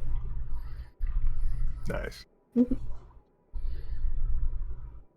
Okay. character. Who's going? Elise, are you going in next, or am I? I guess I appear to be first. Okay. Just If I know because- nobody's got me, I know Garrett got me. Can I get an amen? Kill me. Okay, well, Annabelle, obviously her appearance matches the art that's on the stream. She's like 5'2", 5'3", like small and stocky with frizzy dark hair, sort of like a dark auburn, and lots of freckles. And she has Hank with her, and Hank probably weighs more than she does, even though Malinois are a lot more lighter than German Shepherds. If anybody calls Hank a German Shepherd, she's gonna be pissed. I'll keep that in mind. It's like right here. She usually wears like old work boots and overalls with a Carhartt jacket, and Hank is in like a little doggy coat, and he has one of those walkie-talkie collars. Hell yeah. Dog poncho. I love But him. yeah. I just realized it's gonna be very difficult to get him in and out. We literally have to have a pulley system to like lower him down and like a fucking like Tupperware crate, like lower him down through the elevator shaft. Yep. I mean, Yeah, not I mean- necessarily. Like, she can just carry him. Malinois are very lightweight and athletic. I was gonna say it is a mountain lion. Motherfucker might just climb down and beat you Yeah, down. he literally went to like jump up and down because Fuck you. Malinois are like crazy athletic and Yeah, watching videos of them. Right so on. it's really not going to be that bad. And also because he's lightweight, it'll be easy for. I'm just anyone saying to carry. doggy crate. I'm Mhm. just saying doggy crate. That's all I'm saying. Doggy lift. Put him Doggy. in one of the little like cat backpacks, just crammed in there, a little fucking Yeah. hemisphere. Like, Yeah, put them in your backpack. Yeah. You could just use the carrier as a backpack and just have them on your back, like just Yeah. put the True. sleeves. That's what I'm thinking. Okay, that's I believe that would be JJ's character next. Yeah, so I'm living my best life at 5'2". Living my fantasy of being tall at 5'2". And I'm going to say that I have a red cap that I wear backwards so that the bill is like facing the back. I have like a toothpick that I chew. I have a very aloof expression. And I'm just kind of wearing like, sweatpants and like a short sleeve shirt with like a hoodie on. And I just kind of walk into the room kind of like with my hands shoved into my hoodie pocket and just kind of like, all right, whatever, let's get this shit over with. And I go over, and as I pass by Hank, I give him a little scratch, do like a what's up and a bell, and then take my fucking seat and just like sit there like, all right, I'm here. Where's everybody else? We're just missing Striga, I think. Is at that point that you see a 6-foot man walking in. He's got probably a old moth-eaten black kind of maybe trench coat or duster that goes to his knees.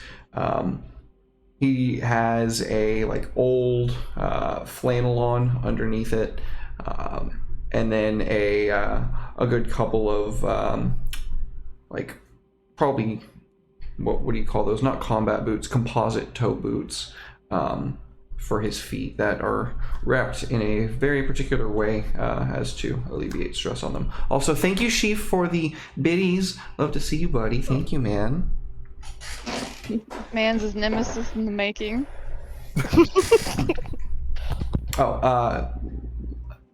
At this point, it's only been like 6 months. So, his hair's probably like kind of short, but like unruly. When he woke up, he was like shaven bald. So it's just been letting it grow. So your hair be about 3 inches long ish. That's fair. He's gonna stand by the door. Nice of you to join us. So I have a proposition. I've been looking over this map, and honestly, we can just see it from the top of the hotel. But there's a hardware store, and I'm thinking, I've been going over in my head, and obviously talking with you individually. We have a lot of stuff here. We have a little bit of self-sustainability. We have a decent amount of space, enough to bring 4 or 5 times our number right now in. One thing we don't got, besides this arbitrary line of doors that we got set up, we don't have a line of defense from the outside. I'm thinking we're going to go to this hardware store here, and we're going to go there, we're going to get some fencing. And that's what we're going to be doing for the next week. We're going to be setting up fences, barbed wire, and the works. We're going to have patrols, that sort of thing. Any opinions? How are we gonna break the ground? It's a hardware store. I'm sure we'll find an auger or something. That sounds like it'd make a lot of noise. That's why we're going to have patrols. People are going to be putting in the fences, and people are going to be watching the people putting in the fences. Look, when I woke up here, it was dangerous enough. I could keep a low profile, and mostly things were all right. It's been getting a little bit more agitated around here since you folks showed up. And now you're talking about bringing in heavy machinery, breaking the ground. Do you know how many of these fucks you're going to attract? I had to break it to you, pal, but it's risk. And that's how we're going to get things. You never get anything in life, and honestly, in death, without taking a few risks. That's exactly how things worked before, and they are doubly so now.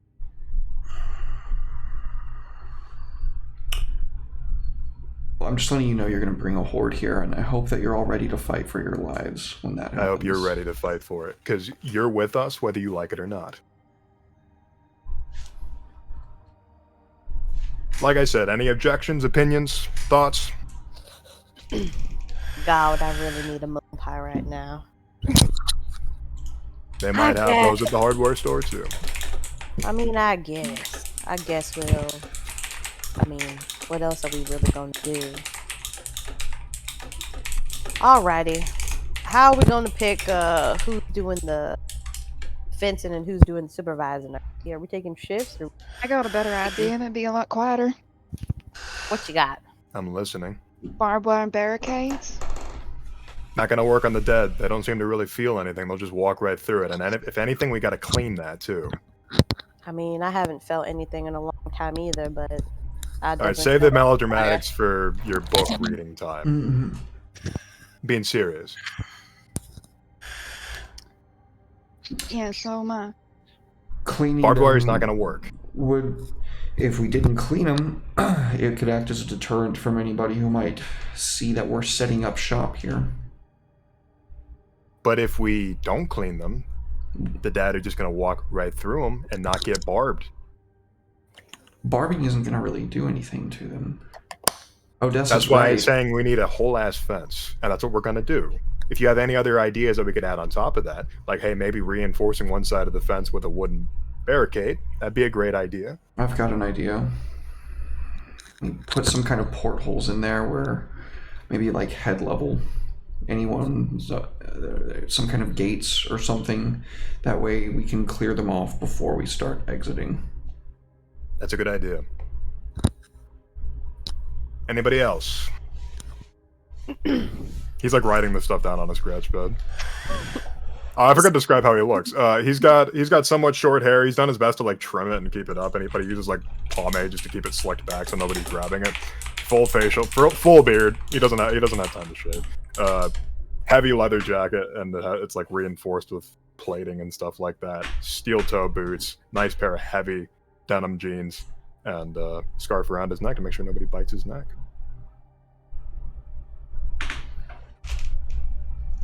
And he uses pretty much whatever weapon he can find whenever he finds it. So right now, his lucky weapon is a crowbar.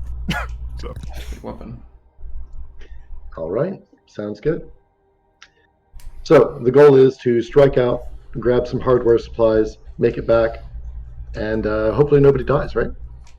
Hopefully. All right. I'm looking at the time. If we do this condensed, we have about enough time to run through and get kind of the combat and the mechanics and demonstrate that. But I don't think we'll have time for the downtime tonight, just looking at the clock. Do we feel good about that? I'm fine with it. Cool. All right. So, you guys strike out to one of the neighboring areas of New Essen. The place has got like a hardware store, garden supply store. Looks like it's kind of that weird stretch of most like suburban areas where they've got Walmart, they've got the Home Depot, they've the strip mall. There's like a cell phone place wedged in somewhere. Probably some shitty Chinese food. You know the place. Yep. It's probably got like a Fazoli's. You probably hate it there. All American towns look the same.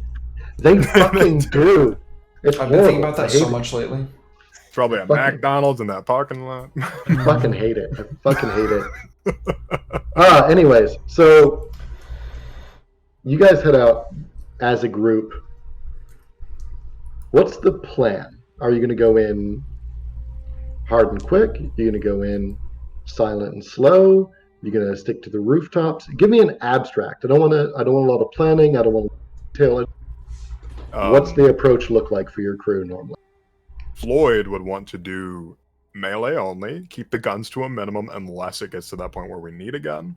Yeah. But Floyd's Okay. not the only person making the decisions in the group. Sure. Yeah. But what's the approach? Like, how do Stealth. you go? Stealth? Annabelle's MO is usually like find a way to get on top of a building and then direct Hank via whatever is most appropriate at the time. If it's like dog whistle, walkie-talkie collar, like whatever.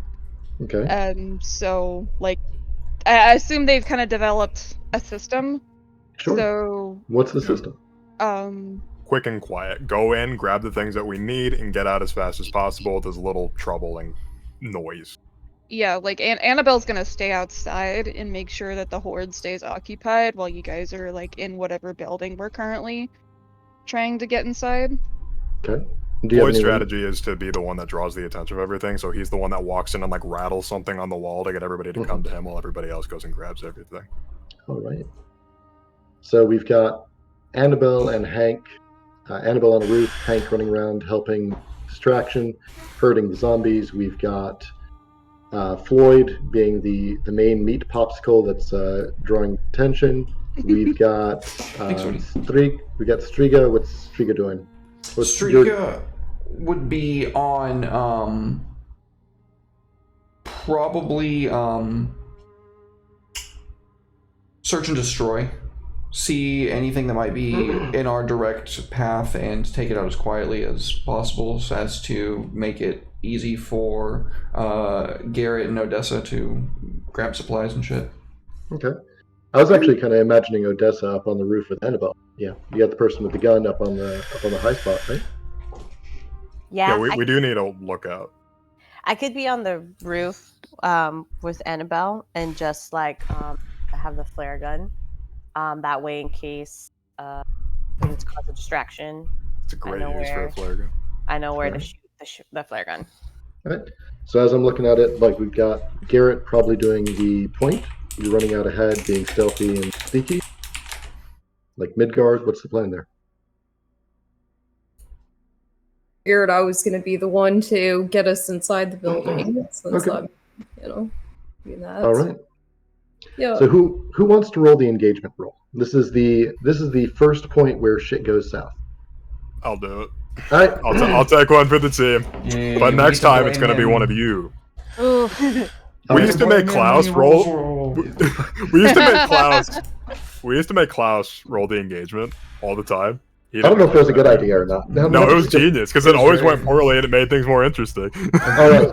So engagement rolls really tell us a little bit about the story of where shit goes. What I'm going to say is, you've kind of cleared a path. You've gotten everything set up.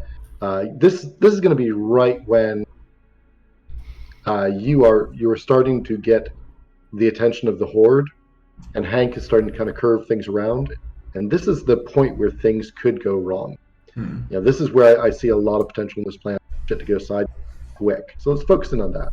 Okay. So we're kind of zooming in. We got the comes down onto Hank running through an alley, barking at some zombies, someone moving ahead, and we've got Floyd really starting to rally it up, get things moving, getting their attention, kind of hyping himself up, I guess, a little bit. You're going to get 1 die for starters. This is pretty bold. You are going into a place you haven't cleared before. You're trying to distract them using 2 different people. A lot of you are operating either solo or in teams, so you're kind of scattered. So I'm going to give you 1 for bold there. There's no tier problem, no tier difference. This is right next to your territory. You've probably already done some suppression. You've laid tripwires, etc. You're not too unfamiliar with territory, so you're still at the 2. We don't have any enemies or rivals or anything like that. Haven't established that yet. I'll probably add that on the next pass. We'll rely on, etc. So you're looking like 2 dice. Meat and You got 'em potatoes. too. Let's go. If it goes wrong, it's Derek's fault. What? No, you're rolling. It's you. Double 4s. Double 4s, mixed head. All right. So here's what I'll say happens. You get the attention of the horde, and they start to peel towards you. Garrett, you're at the back supply door of the hardware store, getting that lock picked, getting it started. Odessa and Annabelle, you're on the roof.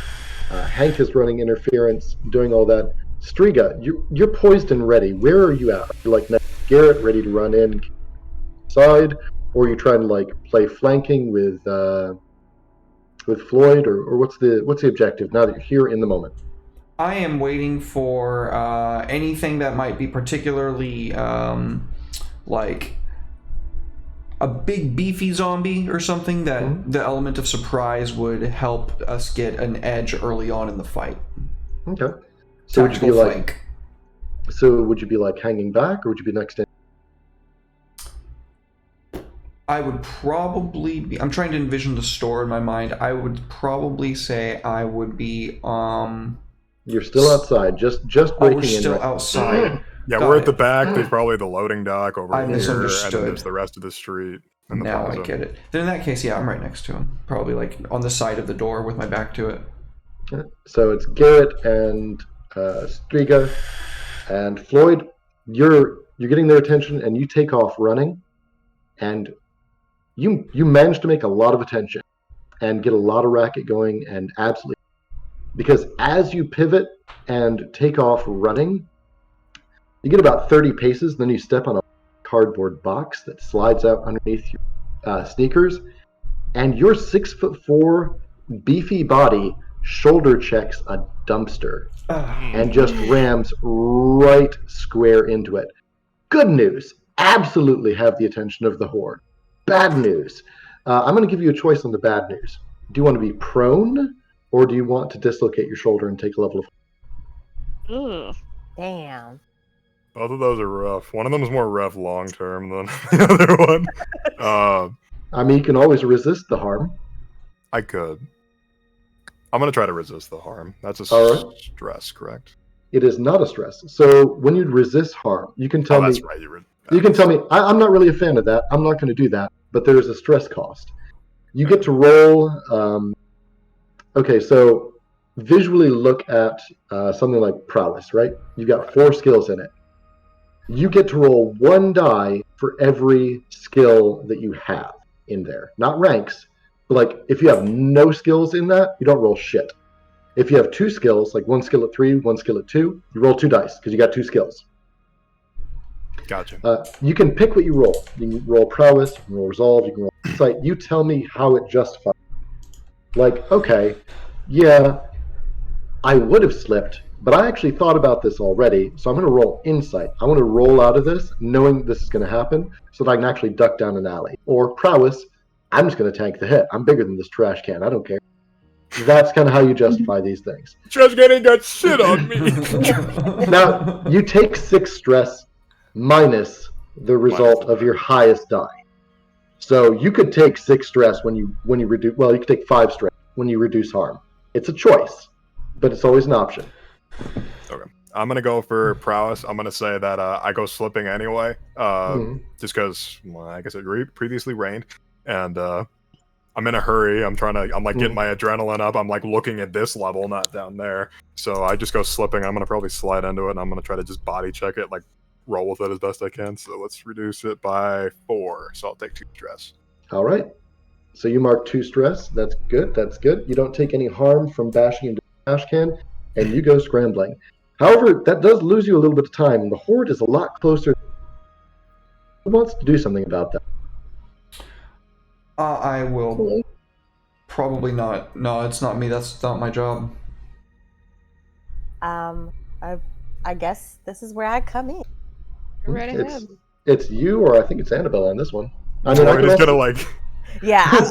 He's like recovering, and he points up at the roof, and you can hear him like over this roar. He's just like, "Do not shoot!" Like he just says that as loud as possible.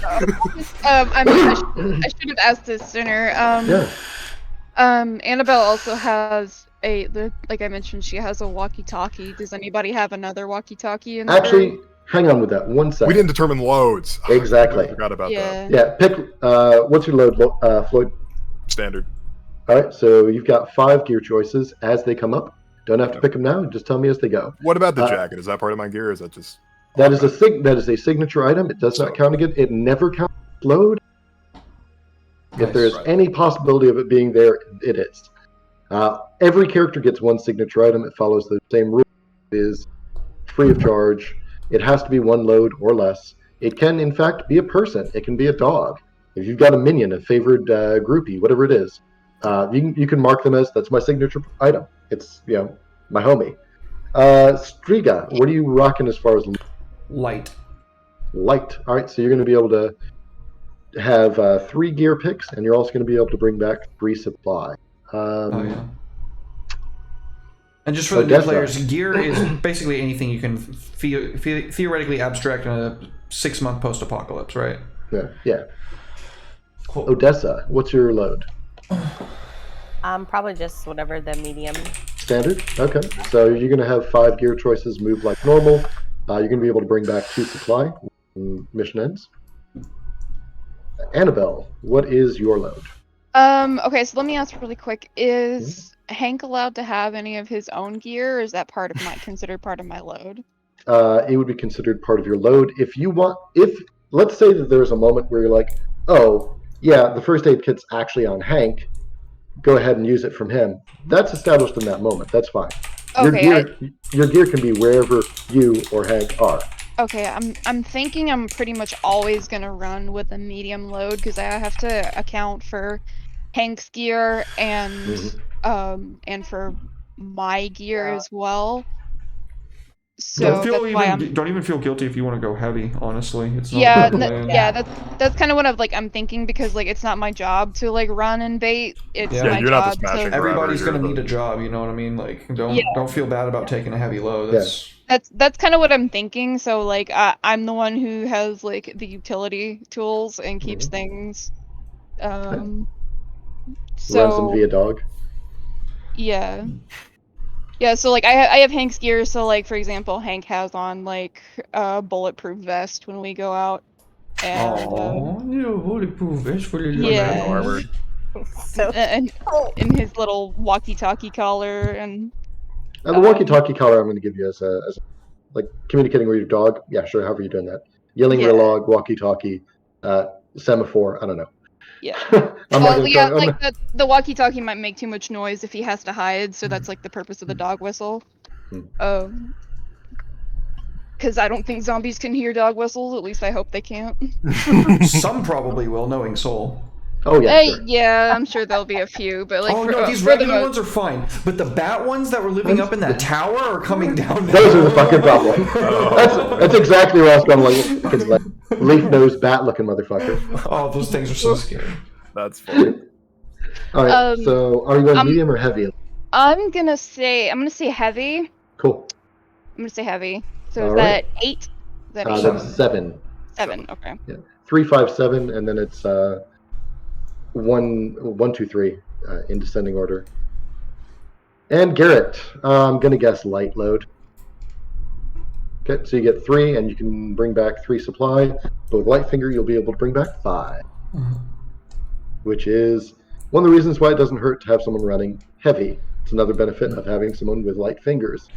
Frees up other people to go hard. More than makes up for it, basically. What's up? I was saying it more than makes up for it, basically. Yeah, Oh, yeah, you can- yeah, definitely. It's a good talent, I think. I think it's balanced too because there's other stuff that. Yeah, you're giving up another special ability slot for it. Yeah, I think it's balanced. Yeah, I do too. Well, there's also traits like Mule that the Bruiser gets, where they count their encumbrance as lower, so they can only bring back 1 extra, but they do get the better movement on top of that. So it's I think it's. I'll take that when I improve, probably. Yeah. Mule. Yeah. All right. So Odessa, what are you doing to fix the solution here? The problem here. You've got a horde of zombies descending on your buddy Floyd. He's okay, but it's going to be a struggle for him. Things right now are probably looking pretty desperate. It's Annabelle that wants to. Okay. I would like to offer a suggestion. I have a turkey call in my equipment. So instead of shooting, I can use a bird call. Keep in mind your equipment doesn't exist until you say it exists. Yeah. She's saying it exists. Yeah, I So have you're, like you're I've pulling been out of your bullshit hat. Mhm. Yeah, I have Yeah. like been working on a list of possible equipment Nice. Okay. So you that want to would use a be useful and make sense for my character. okay. So you want to use like an animal call to distract a horde of zombies? Yes. So I'll just look at Thanks, him. I'm Odie. like, so I guess you'd like to do the honor. She has her walkie-talkie in her hand and she's giving Hank instructions, so she's gonna reach back into her backpack and hand you this turkey call. I'm just gonna start doing the turkey call. Okay. Just like, You're like,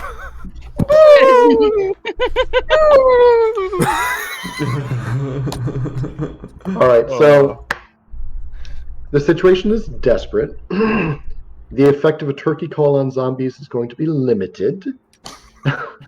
What are you wanting to roll for? Because you've got a couple skills here I could see maybe working. who's rolling? Is it me? yeah, that's all you. That's It's all you. you. You said I'm going to make the turkey call. I'm like, that's fine. Maybe. Gobble gobble, motherfucker. Well, see, the funny thing is that with a turkey call, you actually don't blow into it. No, It's it's a couple two pieces of hand. wood generally. Yeah, Just you like literally, it's gobble, literally like rubbing two pieces of wood together. Yeah. Like gobble gobble, you asshole. All right, so I'm gonna roll. Wait, let me look at my sheet really quick. Gobble gobble, bitch. Gobble gobble. Trying to figure out what that would be. Do you have any in hunt? I do. I have 2 in hunt. That would be really good because that is a hunting tool. Yeah. I will grant that. I would also be open to improvise.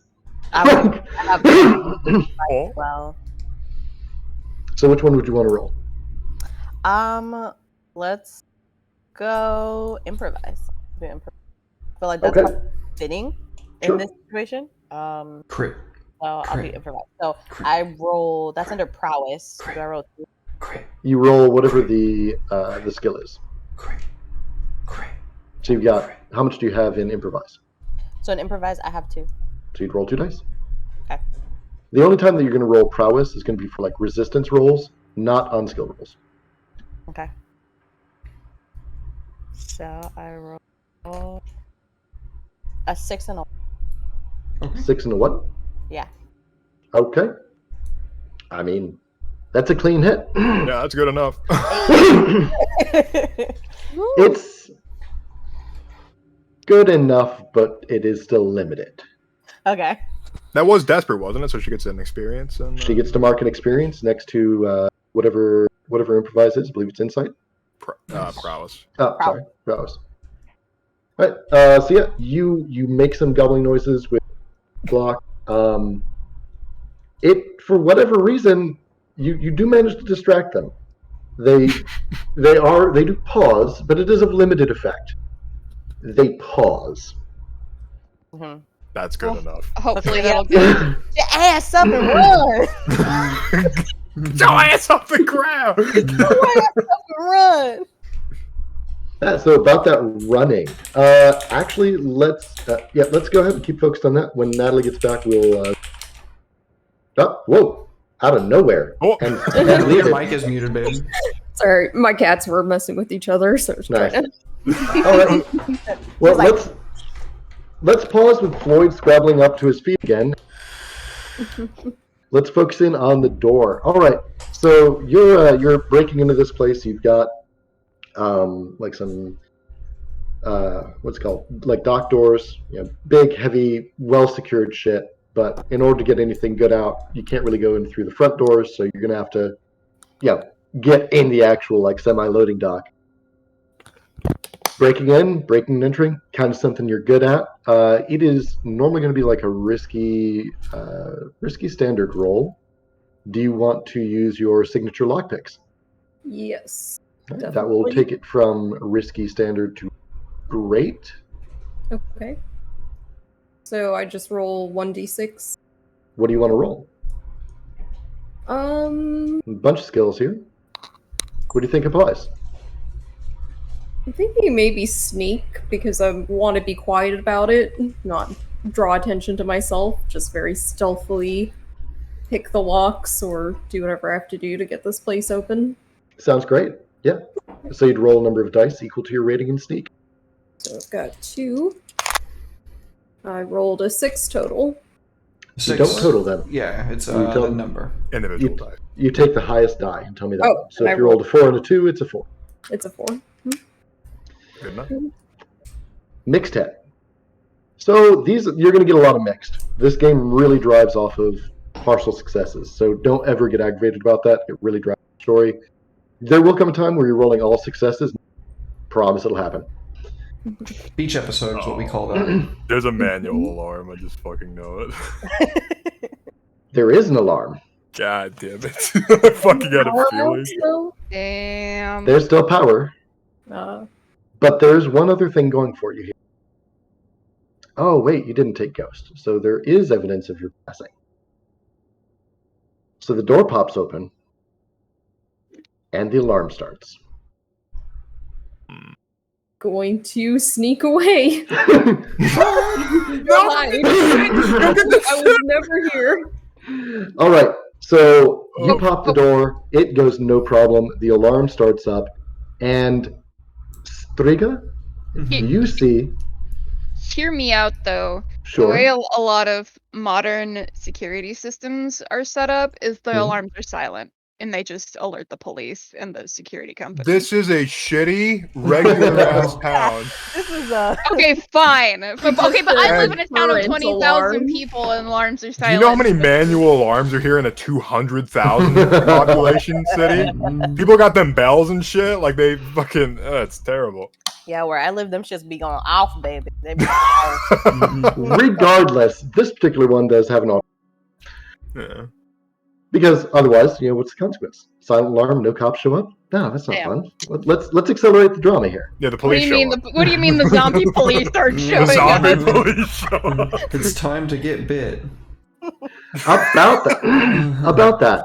So here's where things start to kind of escalate and crank. So you got a couple of mixed successes, a little bit of wins, a little bit of losses. Shit's about to really go down. From your perch in the sky, Odessa and Annabelle, you see the zombie horde doesn't exactly split, but one or two figures do whip around in the horde, and there's something about them that's a little unusual. They seem to stand out from color, maybe more robust. Striga, you see these two zombies pivot from the horde, and there's a glimmer of intelligence in their eye. And they see you and Garrett against the wall. And they see two targets, where the horde just sees Floyd scrabbling in front of them, and they're happy to go for one guy and not pivot. But these two, they got something in mind, and they begin loping towards you and Loping? Garrett. Loping. I like that. Like We're dogs. We're talking like they go from like pressed in with the rest of their folks to they're shoving other people aside, and as they get through the last of the zombies, that last hand goes down on the asphalt, and they just start like 4 on the floor coming towards you. That shit's terrifying. Holy fuck. God Like on damn. all fours. That's like a Yeah. nightmare I've had. Oh, I'm gonna shove Striga in front of me. yeah, I'm gonna say, Wow. Are you sure you're Get not the behind shark? me. Just go inside and close the door. yeah, I'm gonna say get behind me and go big mode. Go wrestle. Just in the wrestle stance. It's just like. Now So- we can see this from our viewpoint, right? Yep. Okay. Sure. So Odessa, you just gotta hear Annabelle sigh, like, this shit again. okay, so I need to make a dice roll here. I would like to engage with these infected that are approaching with Brawl. Okay.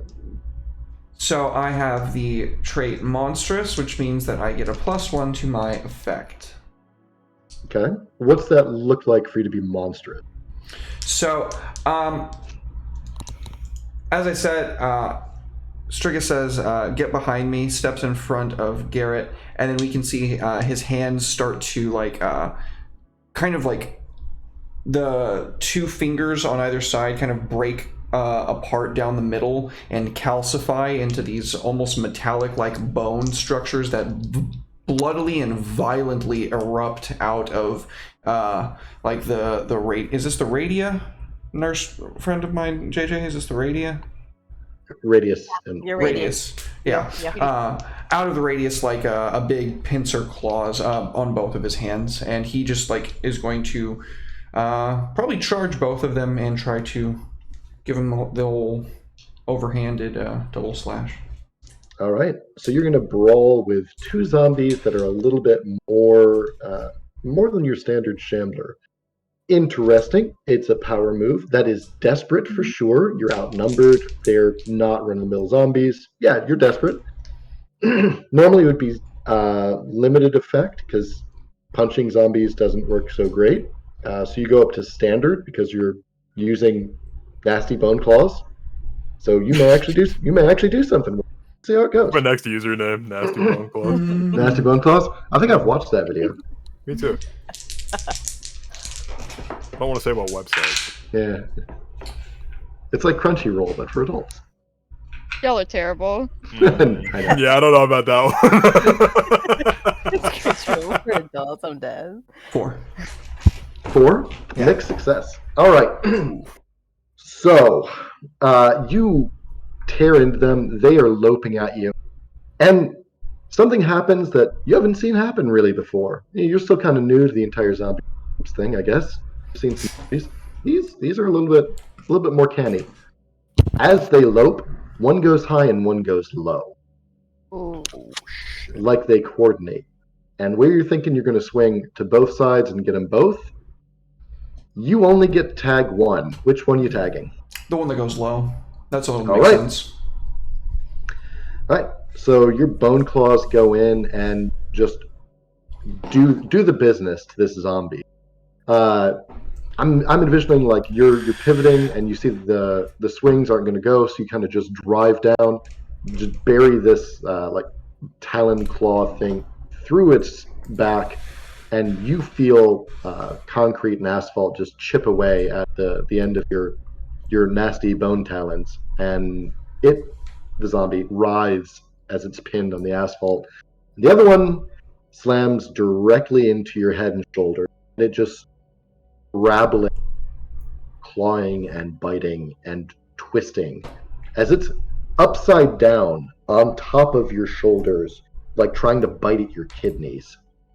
You're going to be yeah, I mean, you need at least 2, so maybe 1's okay. You're going to take you're going to take a level 2 harm from this guy as it starts to. I'm taking a what? I don't even know what that feels like. So do you just take it, or are you going to resist it? I am going to actually probably burn armor for this. That's going to consume 2, right? Yep, armor's 2. Then yeah, in that case, I'm going to burn 2, and then I would like to try to test it down. Don't have to test it down. Right, not test it down. Roll for stress, right? No. You It's used also armor. that at any level of thing, you can just resist it, and it's not. You forward, it's said just you gone. did. You said you did armor. Cool. Yeah. Okay. It's So armor ignored. just negates. I forgot that part. Sorry. Yep. A lot of intricacies. Yeah. Rather than testing down, anytime that you reduce harm, you just ignore the wound. You just ignore the harm. Don't think about reducing. Just think about ignoring it. I want to ignore that. Fuck that. Nope. Then in that resist case, it. I'm just gonna resist it. I don't want to burn. I'm just gonna slot. Okay. Yep. You don't want to burn any of 6. your Fuck. 6. That's great. No, it's not. What? I know how this game is played.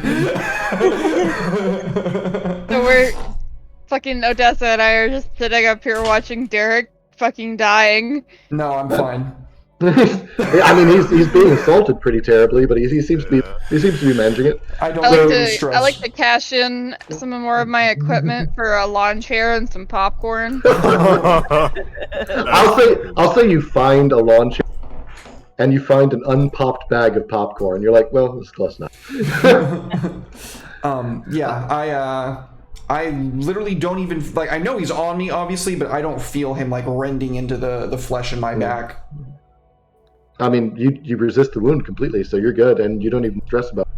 So this is, you tank the shit out of it. Meanwhile, we're going to flash back to Floyd. You see these two peel off and run howling at Garrett and Striga.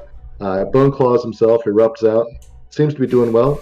Meanwhile, you're still in pretty deep shit. The Horde's still on. Got time. So rather than being in a desperate situation, the turkey calls moved you down to a risky situation.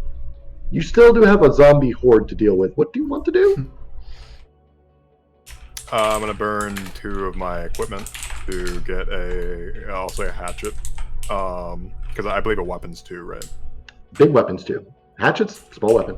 If I had a fire axe, would that be a big weapon? I'm sure. Okay, that's fine. I'm just trying to use my equipment efficiently. You want to use a fuck off big axe? That's fine. Yeah, big fuck off axe. Okay. Is that a 1 or 2 for the equipment? If you say big or fuck off big big fuck off, that's a 2. Okay, You tell me how much you're invest in equipment you want to invest in this, and that will dictate to me how gnarly the damage you're going to deal. If you're like, Okay. I just want 1. Okay, cool. It's like a hatchet or something. It's like 2. It's a fuck off big axe, man. Like, Okay. We're gonna use a fire axe. Cool. So here's what I'm gonna do. I'm gonna push myself so I can engage a horde on even footing. I'm going to take out this entire horde. Let's fucking go. Okay, Yeah. engaging them on even footing doesn't mean. Oh, I know, but I also have fight as my reflex, so I'm gonna have a lot of dice to this. Okay. So,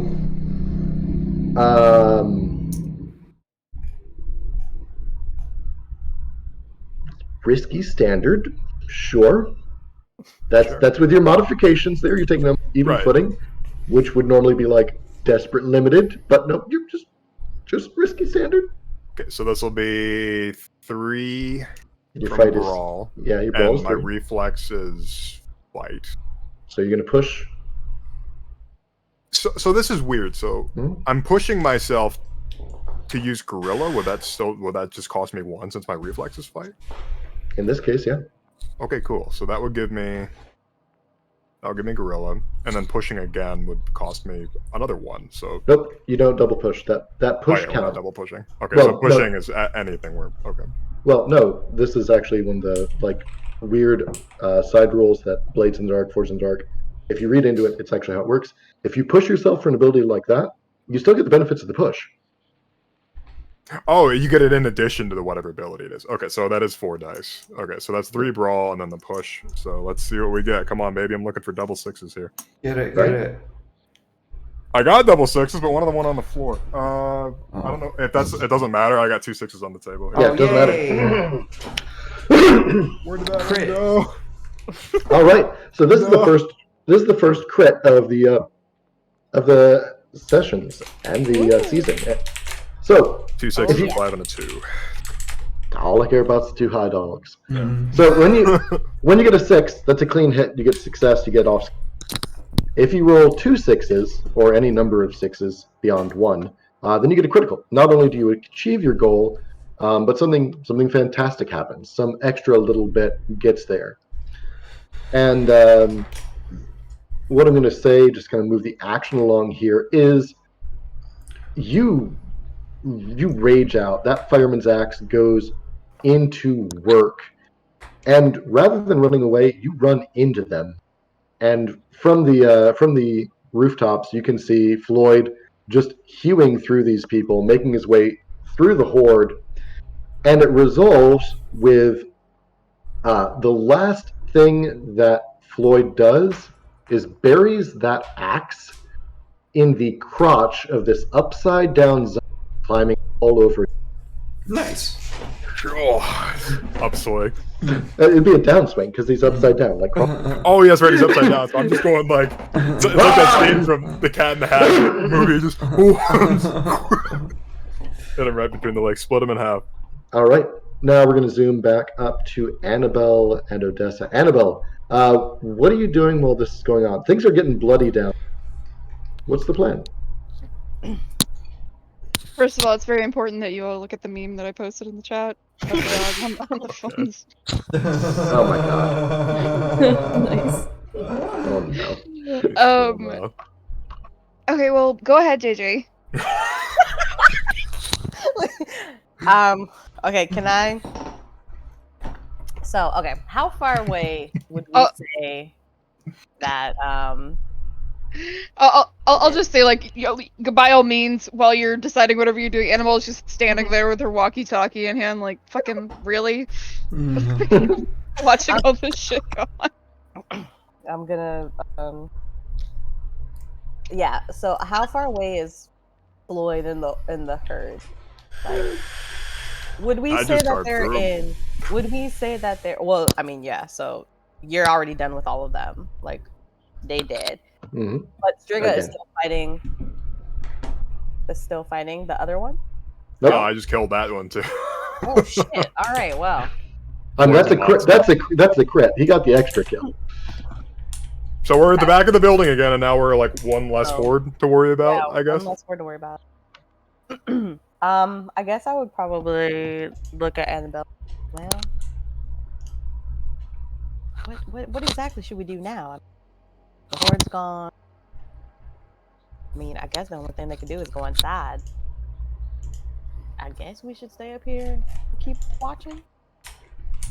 Get Yeah, I some mean, maintenance you flow. can go down if you want. Those idiots got it handled, it looks like.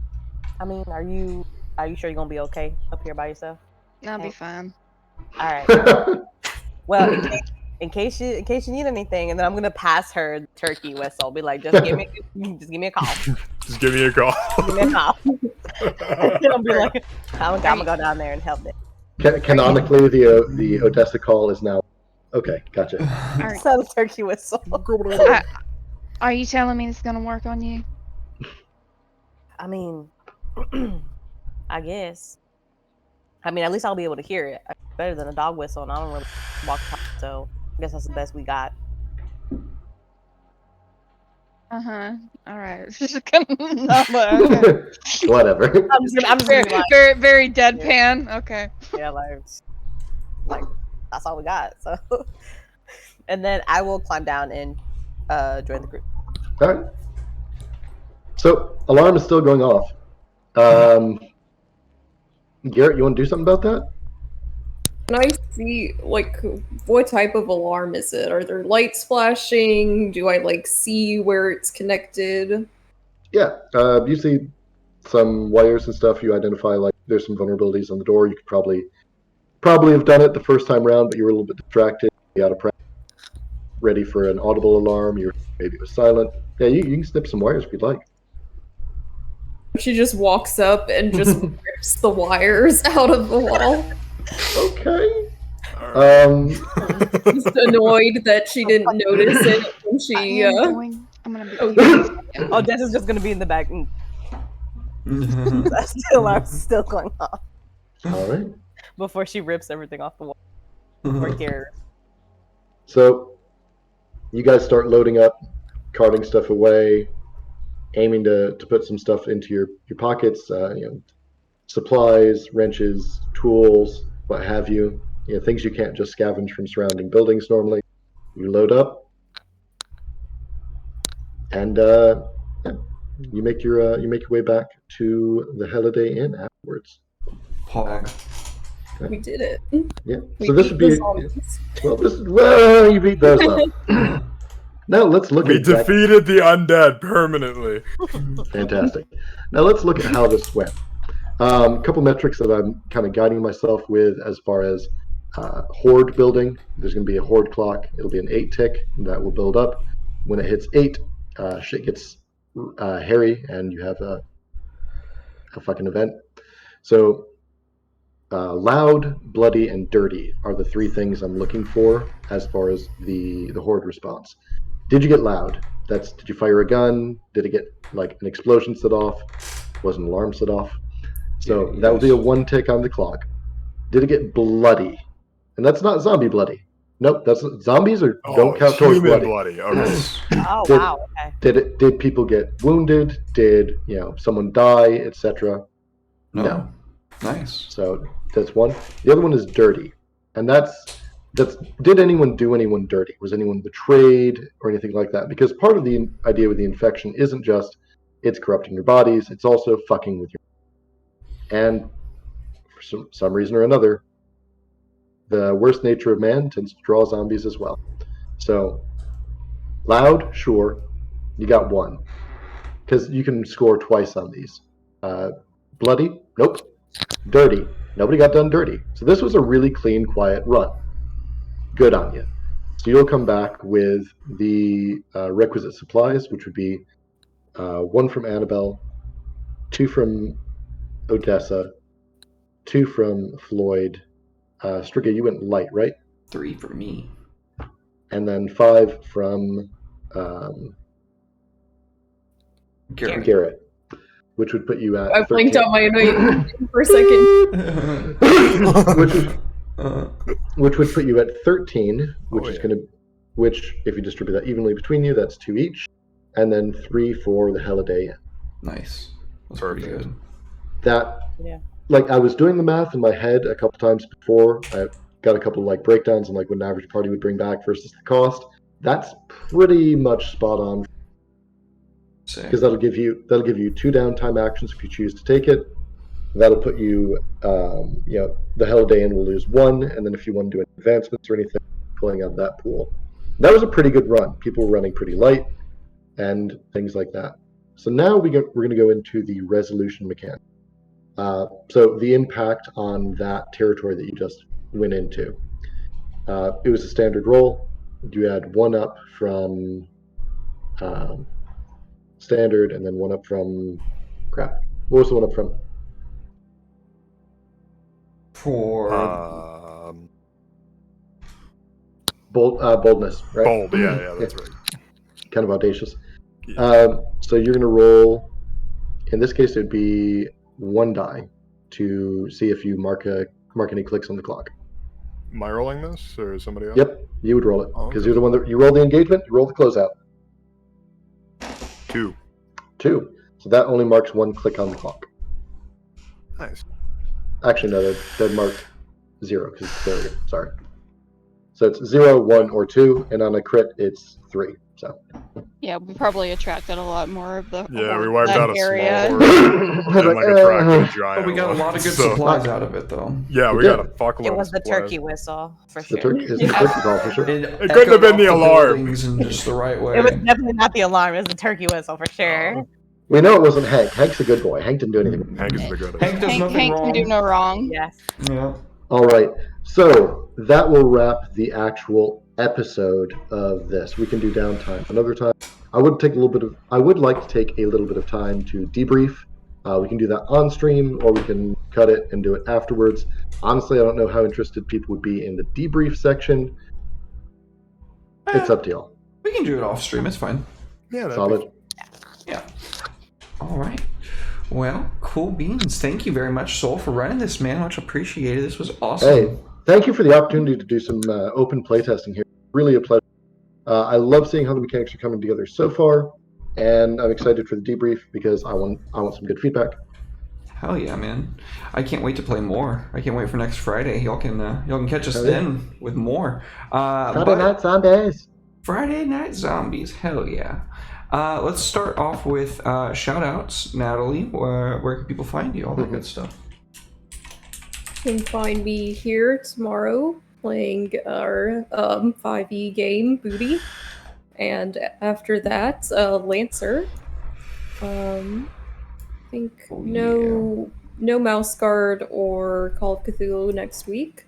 But next Friday, we'll be back here for more of zombie games. I think we do have Mouse Guard next this coming Wednesday, don't we? I'm not sure. I'm not sure. No. We just Well- missed this week. So. We'll find out. You'll find out, folks. Otherwise, I'm on Twitter at LetZozoBeans. And that's about it. Awesome. Well, thank you for being here. Love you. Yeah, it was a lot of fun. Hell yeah. JJ. Hello, everyone. My name is JJ, and I had a. So you can find me here on Twitch at BanReaper7, or you can find me on Twitter at JJ_Cray. Today is Friday. Sunday, I will be resuming my cooking streams where I will be making my recipes from Necro Nom Nom Nom. I'm super Hell excited. yeah. That's exciting. It's all spoopy, and I'm super excited. So check that out. And yeah, you'll see me here. So yay! Awesome. Thank you, JJ. Much love, dude. Thank you for being here. Much appreciated. Elise. Hello, friends. I am Elise. I will be here tomorrow for the Lancer game, which I'm really excited for. And you can find me on Twitter at Illustrate, where I make art and do lots of art things. And my commissions are open. So if you would love to have art of your amazing character that looks like the art you see for Annabelle, contact me on Twitter or hello@illustrate.com if you want to email me. Awesome. Sweet. Well, thank you, Elise. Much love. Thank you for being here, dude. Much Thank you appreciated. for having me. I always love playing with you guys, and I'm so excited to get to play with JJ and for the first time and with Soul again. Hell yeah. Same. Mega excited. Hell yeah. And now I get to play games with you guys 2 nights in a row every week. I'm so fucking excited. Hell yeah, dog. I'm fucking mega hyped. Red, what's happening, man? Hello, I'm Red. I'm one of the 3 primary colors. I'm a content creator here on Twitch and Twitter. You can find me on Twitter at VA Redemption, and you can find me on Twitch at Redemption VA. You like how fast that was? I'm working on it. So I'm live every Thursday with a different TTRPG.